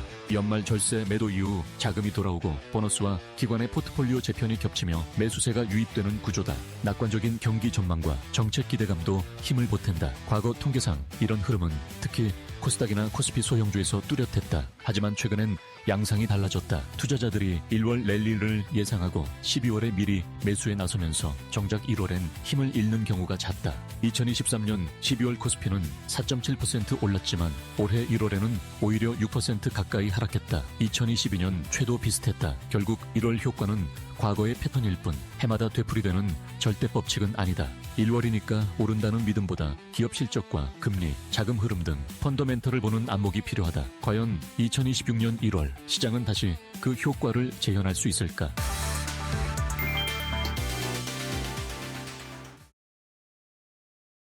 네, 올해 마지막 월요일장 마감 동시효과 구간에 들어와 있습니다. 라트 찬스로 이어가 보도록 할게요. 이데일리 서동구 전문위원 모셨습니다. 어서 오십시오. 네, 안녕하세요. 오늘 양시장 1%대 강세로 마감 기다리고 있는 상황입니다. 오늘 시장 전반적으로 어떻게 보셨을까요? 어떤 면에서는 이제 오늘 내일 이틀 남았지만은 이것보다는 내년을 더 기대하는 그런 매수세가 들어오고 있는 게 아니냐 이렇게 말씀을 드릴 수가 있겠고요. 네. 반면에 기관들은 지난 금요일장을 기준으로 이제 배당을 다 받을 수 있으니까 오늘을 기점으로 또 일부 물량들을 좀 출해내는 이러한 모습들이 나타나면서 그 물량들을 개인과 외국인들이 지금 소화시키고 있다. 이렇게도 볼 수 있을 것 같습니다. 무엇보다도 삼성전자 그리고 또 오늘 투자 경고 종목에서 해제가 된 하이닉스가 중심이 되면서 반도체 쪽에 좀 쏠림 현상, 이 투톱을 중심으로 한 매수세가 여전히 유효하고 시장을 주도하고 있다라고 볼 수가 있겠고요. 무엇보다도 정부의 적극적인 개입 그리고 또 어떠한 그 당근까지 줬죠. 소위 미장에 투자하는 사람들 돌아오면은 혜택을 주겠다라는 이러한 얘기들까지 어우러지면서 전체적으로 환율의 안정들이 의미 있는 이러한 모습들을 보여주었다. 이렇게도 말씀을 드릴 수가 있을 것 같습니다. 결국 이러한 요인들이 작용이 되면서 외국인들이 환율 안정과 더불어 오늘까지 포함한다면 약 한 4조 5천억 정도의 그런 순매수가 시장을 만들어 주었다라고 볼 수가 있겠고 결국 자연스럽게 시장의 어떤 중심 섹터들 내년 초도 기대가 되는 여러 가지 이벤트가 어우러지면서 반도체를 중심으로 해서 로봇 또 전력기기, 방산, 자동차, 바이오 이런 쪽들이 여전히 장의 중심에서 강세를 유지하고 있다 이렇게 말씀드리겠습니다. 네, 계속해서 주도 섹터가 톡톡히 역할을 해줄 수 있을지 내년 장세를 이제 기대하는 그런 물량들이 시장에 들러오고 있는 상황인데 SK 하이닉스 같은 경우에는 오늘 굉장히 돋보이는 흐름을 연출했습니다. 결국 6%대 강세 마감으로 기다리고 있는 상황이고요. 삼성전자도 1%대 강세로 오늘 시장을 강하게 이끌어주는 모습입니다. 그런데 조금 걱정되는 부분이 여전히 2차 전지 아닐까 싶은데 LG 엔솔의 경우에는 지난주 이제 포드에 이어서 오늘 또 미국의 배터리팩 제조사 FBPS와의 계약이 해지됐다는 소식 들려주면서 오늘 1%대 약세를 그리고 있고요. 이렇게 계약 해지 소식이 연이어 나왔다라는 점에 좀 불안한 매물이 출해될 수밖에 없을 것 같은데 내년도 전망을 좀 어떻게 보고 계십니까? 지금 많은 논란들이 불거지고 있지만 우리가 자세한 내용들을 집중적으로 분석하고 그럴 수 있는 시간이라든가 부족하다 이렇게 먼저 말씀을 좀 드릴 수가 있겠고 가장 큰 흐름에서 지난번에 포드사와의 계약 해지 소식이 나왔을 때 제가 이 코너 말고 다른 코너에서 네. 앞으로 이러한 부분들은 또 발생될 가능성도 있고 이것은 LG 에너지 솔루션의 문제가 아니라 다른 2차 전지 셀 쪽이라든가 이러한 쪽에도 영향을 미칠 가능성이 있는 악재로서 당분간은 2차 전지 관련주들은 반등을 이용해서 비중을 축소하거나 단기적인 트레이딩 또는 매매를 좀 자제하는 것이 좋지 않을까 이런 말씀을 드린 바가 있습니다. 네. 일단 가장 기본적으로 물론 계약 소식이 바로 내년부터 반영되는 것들은 아니었습니다. 빠르면 2027년도부터 반영되는 이런 건데 전체적인 업황 자체가 2차 전지 쪽들의 어떤 전기차에 대한 규제가 오히려 더 강화가 된다든가 그리고 전기차로의 전환이 지연이 되고 있는 이러한 모습들이 이와 같은 행태로 나타나고 있다라고 볼 수 있겠고 대안으로서 ESS 쪽을 집중적으로 접근했던 이러한 셀 업체들의 전체적인 상황을 봤을 때 매출에서 차지하는 비중이 많으면 20%, 적으면 한 10% 내외 정도밖에 안 된다는 얘기죠. 그러니까 본연의 이 전기차 배터리 쪽들의 어떤 움직임들이 상당히 개선되지 못하고 있는 상태 속에서 이러한 계약 취소까지 이루어지고 있다는 것은 네. 업황에 대한 개선 속도가 상당히 지연될 가능성이 높지 않을까. 이런 쪽에 포커스를 맞추면서 2차 전지 관련주들은 조금 한 템포 늦췄다가 여러분들이 좀 정리가 된 이후에 접근하는 이러한 어떤 시간차 전략이 필요하지 않겠느냐 이렇게 강조를 드리겠습니다. 네, 알겠습니다. 2차 전지 관련해서 전망도 한번 여쭤봤고요. 오늘은 확실히 좀 희비가 업종별로 극명하게 갈리기도 한 흐름이 나타났습니다. 현재 동시호가 구간에서는 코스피 지수가 2% 가까운 오름세 연출하고 있네요. 4,208포인트까지 다시 올라와 있는 상황. 오늘 장중에 4,200선 돌파하면서 4,212포인트 또 고점을 높이기도 했습니다. 오늘 코스닥의 경우에도 1.3%대 급등세로 마감 기다리고 있고요. 932.13포인트 지나가고 있습니다. 코스피 200도 2%대 강세 눈에 띄면서 오늘 대형주 위주의 강세가 눈에 띈 하루였습니다. 오늘 유가증권 시장에서는 기관의 물량이 좀 출회됐지만 외국인이 좀 매수세 유입이 되면서 시장을 하단에 받쳐주는 모습. 개인의 경우에도 매수에 동참하면서 1,300억 원대 매수 우위 포착이 되고 있습니다. 코스닥에서도 역시나 기관이 좀 순매도로 돌아서는 모습 확인이 됐고요. 외국인은 순매수세, 개인도 순매수로 나타나면서 지수 하단을 잡아줬습니다. 오늘 유가증권 시장 안에서 역시나 반도체 투탑의 활약이 돋보였습니다. SK하이닉스는 결국 6%대 급등세로 마감을 준비하고 있고요. 삼성바이오로직스, 삼성전자 우선주도 빨간불을 켜고 있습니다. 코스닥 안에서는 오늘 알테오젠이 3%대 강세로 지수를 크게 이끌어주는 모습이었습니다. 우리 시장 마감합니다.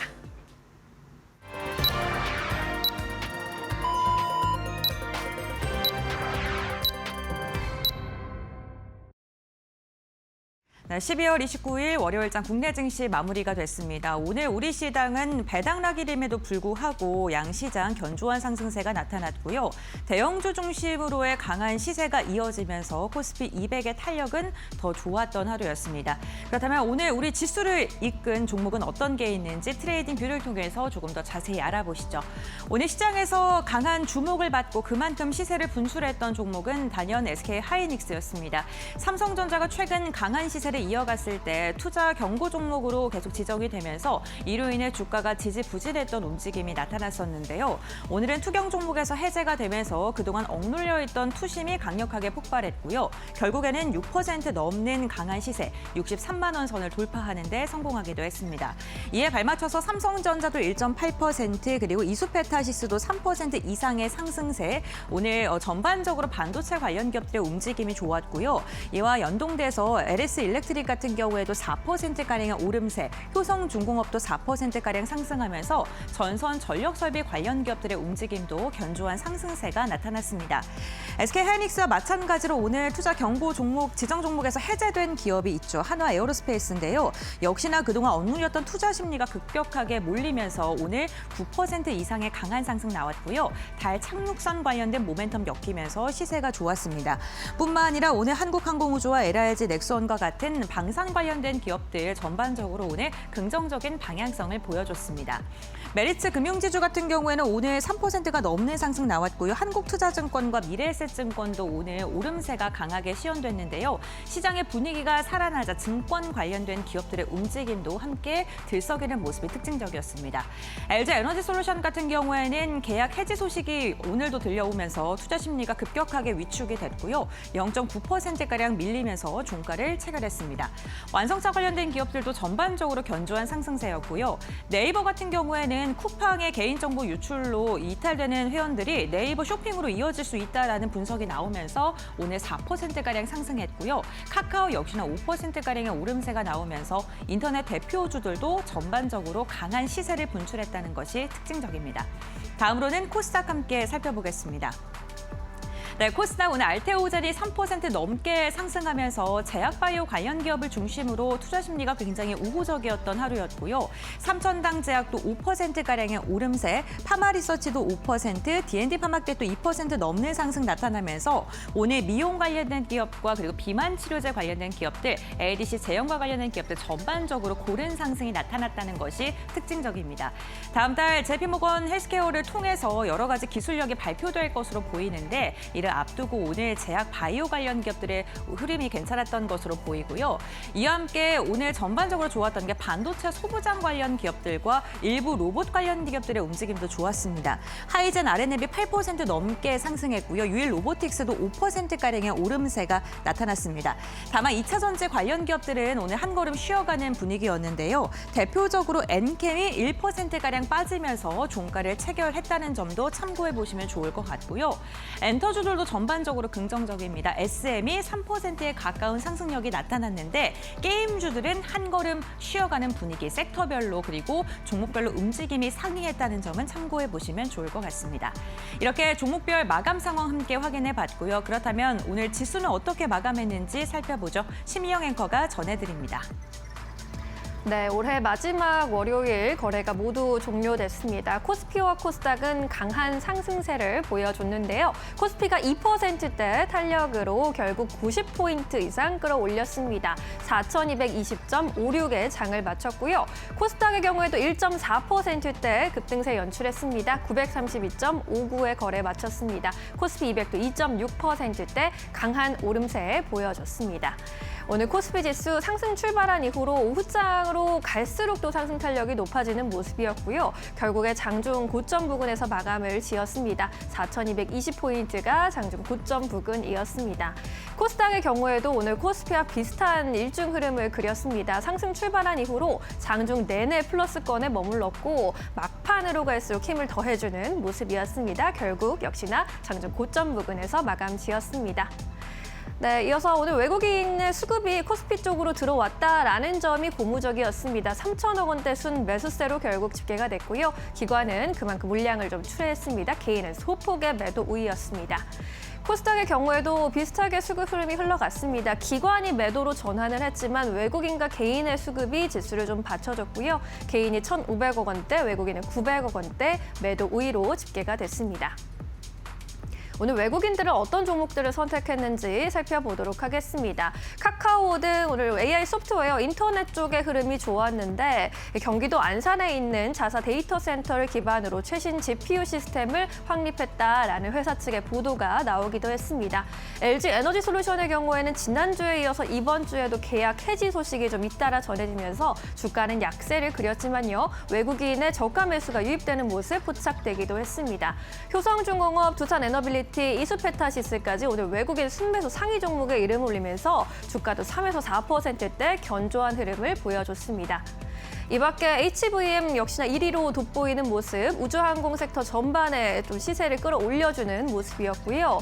올릭스, ST팜과 같은 바이오주, 기술 이전 기대감 갖고 있는 기업들 외국인의 선택을 꾸준히 받아가고 있습니다.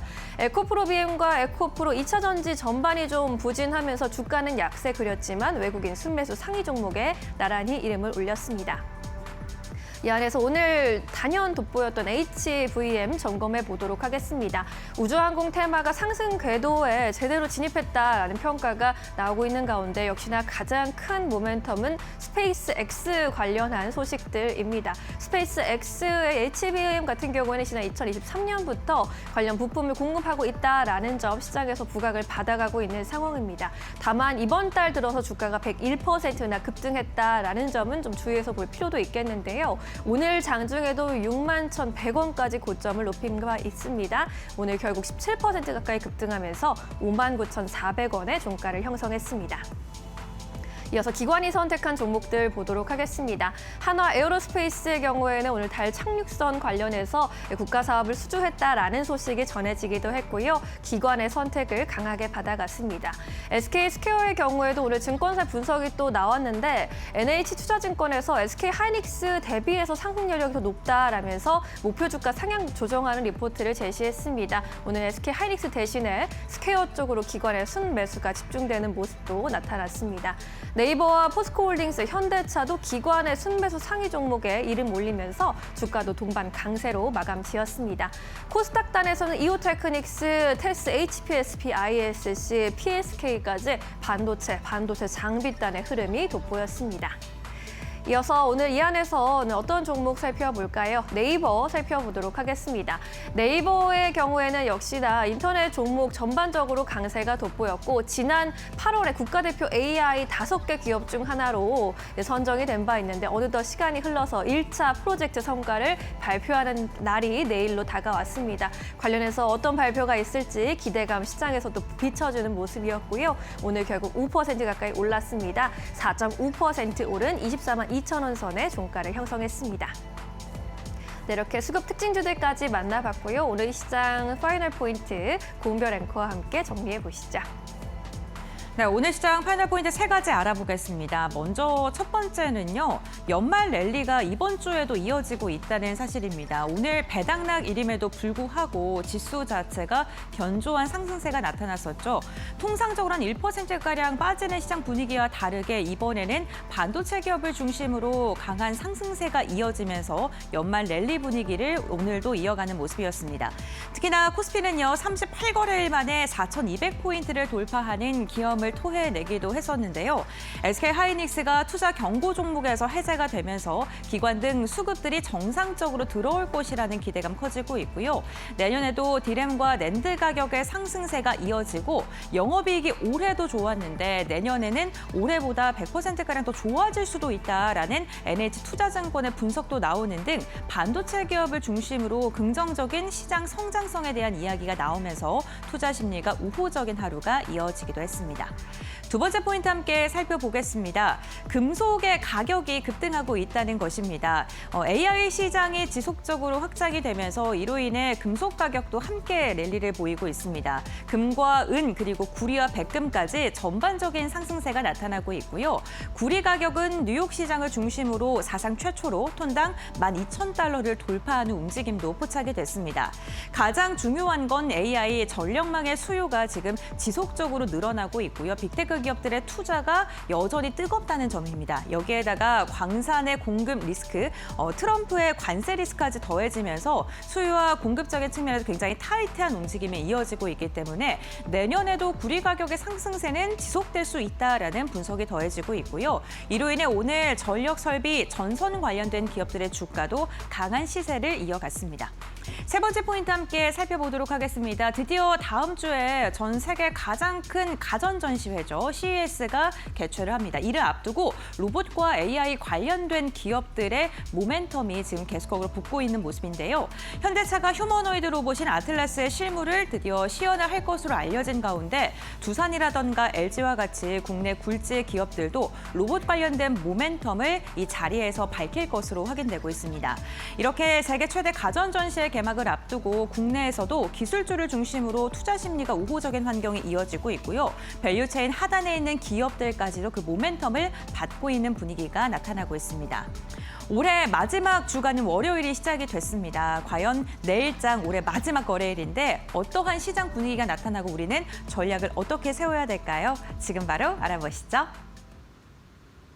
네, 오늘도 고생 많으셨습니다. 이제 내일을 내년을 또 기대하는 그런 수급들이 유입되기도 했고 어떻게 내년의 시장이 바뀔까 또 고민이 되는 시점이기도 한 것 같습니다. 위원님과 함께 또 전망해 보도록 할게요. 내일 진짜 마지막 거래일인데 뭐 그래봤자 하루 쉬고 다시 돌아오긴 하지만 그래도 또 마지막이라는 거 상징성이 있기도 하잖아요. 그렇죠. 어떻게 포인트를 좀 잡아볼 수 있겠습니까? 일단 결론적으로는 내일 11월 4일 날 4,226포인트 사상 최고치를 돌파할 가능성이 높지 않을까 이렇게 말씀을 드리면서 지금부터 말씀드릴 내용은 내일이 아니라 최소한도 1월 달 장세에서 우리가 관심 있게 대응을 해야 될 만한 그런 포인트들을 좀 말씀을 드리고 싶습니다. 이렇게 우리가 다시 또 사상 최고가 돌파를 기대해 볼 수 있는 결정적인 계기는 결국은 환율 아니겠습니까? 1,480원 이상은 정부에서 강력하게 제재하겠다라는 그런 시그널들을 다각적인 대책을 발표하면서 이미 내용이 나왔고요.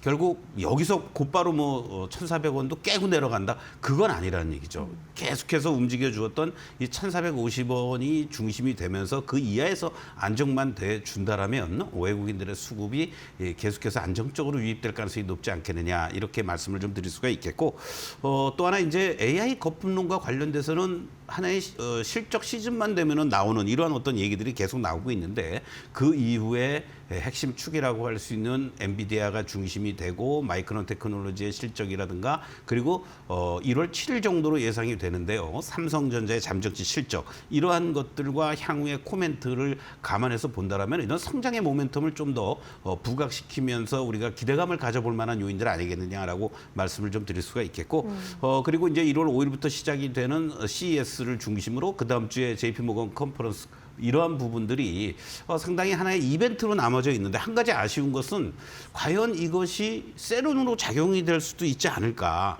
이러한 우려도 여러분들이 좀 가져야 되지 않겠느냐. 미리 선반영이 지금 되고 있다라는 거죠. 그런 측면에서 보유하고 계신 분들은 조금 더 느긋하게 시세를 즐기실 필요가 있겠지만 그렇지 않으신 분들은 오히려 이 시점을 기점으로 해서 조금 흔들릴 때 저점에서 매수하는 이러한 전략이 필요하지 않겠느냐. 대표적인 게 바로 반도체와 로봇 그리고 자율주행, 바이오 이쪽들이 상당히 추가적인 상승 또는 단기적인 차익 실현 이렇게 공방을 벌일 가능성이 높다라는 것도 염두에 두시면 좋겠고 외국인들이 아직은 투톱을 중심으로 해서 집중적인 순매수를 보여주고는 있지만 조금씩 그래도 낙폭이 과다했다든가 또는 상대적으로 실적 대비 저평가되어 있는 업종이나 섹터 쪽으로도 매기들이 조금씩은 들어오고 있습니다. 네. 이러한 부분들이 확산되는지도 우리가 확인하면서 대응해 볼 필요가 있지 않을까 이렇게 말씀드리겠습니다. 네, 역시나 섹터 단에서는 반도체, 로봇, 자율주행, 바이오 이렇게 좀 집중을 해서 보는 전략을 계속 유효할 것 같고요.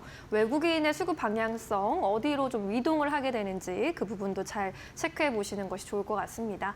자, 내일 시장에 그럼 주목해 볼 만한 종목 한번 여쭤보고 싶은데 마지막 거래일 어떤 종목으로 대응을 해보는 게 현명할까요? 네, 내일도 그렇고 오히려 저는 개인적으로 최소한도 내년 상반기 중까지는 좋은 시세 흐름들이 한번 나올 수 있는 그런 대표적인 종목 아닌가 이런 말씀을 드리겠습니다. 네. 현대모비스를 좀 말씀을 드리고 싶은데요. 네. 사실 현대차 그룹에 물론 보스턴 다이내믹스가 있긴 합니다만은 그동안의 어떤 산업화라든가 공장 자동화라든가 그리고 또 무엇보다도 이 전동화와 관련돼서 핵심 축이죠. 그리고 또 그룹의 로봇과 관련된 부분을 상당 부분 담당을 하고 있다라는 거. 또 사실은 좀 이런 말씀드리기 뭐하지만 정몽구 회장께서 지금 병원에 계시는 게 한 6, 7년이 됐습니다. 결국 순환 출자 고리와 관련돼서 아직도 큰 문제를 안고 있는 게 현대차 그룹인데 네. 내년에는 이러한 주주환원과 관련된 어떤 거버넌스와 관련된 부분이 부각될 가능성이 높지 않을까. 바로 정몽구 회장이 7%의 지분을 갖고 있다는 걸 우리가 주목해 볼 필요가 있는데요. 이 부분이 2020년 회장으로 들어선 정의선 회장 쪽으로의 어떤 지분 관계가 내년에는 본격화될 가능성도 높지 않느냐라는 것도 관심을 가지면 좋겠고 아까도 이 얘기가 있었습니다만은 바로 로봇 액추에이터 성장이라든가 그리고 세스에서의 이 휴머노이드 출시와 관련돼서 생산까지도 하반기에는 기대가 되는 그 중심에 있는 게 현대모비스 아니겠느냐라는 얘기들이 계속 나오고 있습니다. 내년도 매출 65조 정도 전년 동기 대비 올해 대비한다면 7.5% 정도, 영업이익은 3.7조 원, 14% 정도 증가할 것으로 예상이 되는데 아직도 PBR이 0.7배 내외에 놓여져 있다는 것도 우리가 주목해 볼 만한 가격대 아니냐. 32만 원만 훼손되지 않는다면요. 지금 2021년도에 40만 원대를 눈앞에 두고 계속해서 물량 소화 과정이 있습니다. 이 자리가 돌파가 되면은 쉽게 45만 원대 이상 갈 수 있는 그런 자리들이 충분히 나오지 않을까. 이런 말씀도 좀 드리면서 조금씩 롱텀으로 여러분들이 단기 테마성 종목을 쫓아다니는 트레이딩 전략이 아니라 삼성전자와 같이 또는 SK하이닉스와 같이 네. 조금씩 모아나갈 수 있는 그러한 대응 전략이 필요하다라고 말씀드리겠습니다. 네, 현대차 그룹은 지금 이제 다양하게 변화하는 거로도 시장에서 많이 주목을 하고 있는데 현대모비스 또 집중해보자라는 의견 주셨습니다. 로봇 하면은 또 가장 먼저 떠오르는 기업으로 이제 급부상했고요. 그룹 차원에서 거버넌스 변화까지 나타날 것으로 보이니까요. 내년을 바라보면서 지켜볼 수 있는 종목으로 알려주셨습니다. 현대모비스 앞으로 실적도 함께 상승할 것으로 기대가 되고 있는 가운데 목표 주가 45만 원으로 제시를 해주셨습니다. 자, 그럼 이제 내일 시장 한마디 여쭤보도록 하겠습니다. 내일 시장을 이제 2025년 시장을 닫으면서 어떤 메시지를 가슴에 새기는 게 좋겠습니까? 지난 그 11월 4일 날 2220포인트 이상 가고 나서 급격한 가격 조정, 기간 조정, 뭐 우리 투자자 여러분들의 심리를 많이 흔들게 했잖아요. 그런데 지나고 보니까 결과적으로 이렇게 상승 추세가 유지가 되고 있다는 겁니다. 결국 시장은 특별한 악재가 나오지 않는 이상은 상승 추세가 유지가 되고 있구나라는 판단하에 대신에 무조건 싼 주식을 공략할 수도 없습니다. 그만큼 아까도 말씀드렸던 주요 주도 섹터들, 지금은 누가 뭐라 그래도 반도체 쪽이 중심이 되고 있고요. 이러한 쪽들을 중심으로 해서 조종시마다 매수 전략, 그리고 일정한 비중은 주도 섹터들은 여러분들이 보유하면서 넘어가는 이러한 전략이 계속 필요하다, 이렇게 강조를 드리겠습니다. 네, 역시나 주도 섹터를 잘 공략해보는 전략 유효하다라고 전해주셨습니다. 내일장도 또 대응 계획 세우시는데 잘 참고해 보시기 바라겠고요. 내일도 좋은 선택하시길 바랍니다. 위원님과는 이제 여기서 인사드릴게요. 고맙습니다. 네.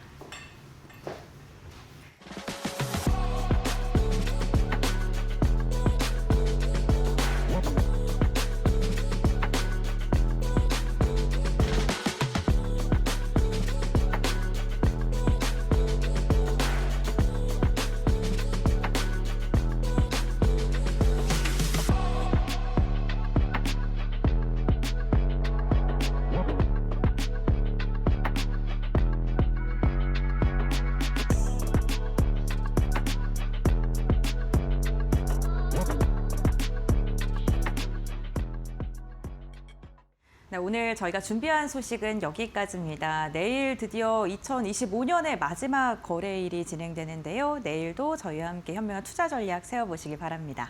네, 올해도 열심히 달려오셨는데 내일도 유종의 미를 거두실 수 있도록 또 더 좋은 투자 정보 가지고 돌아오도록 하겠습니다. 오늘도 끝까지 함께해 주신 여러분 고맙습니다. 오늘도 내일도 파이널 샷!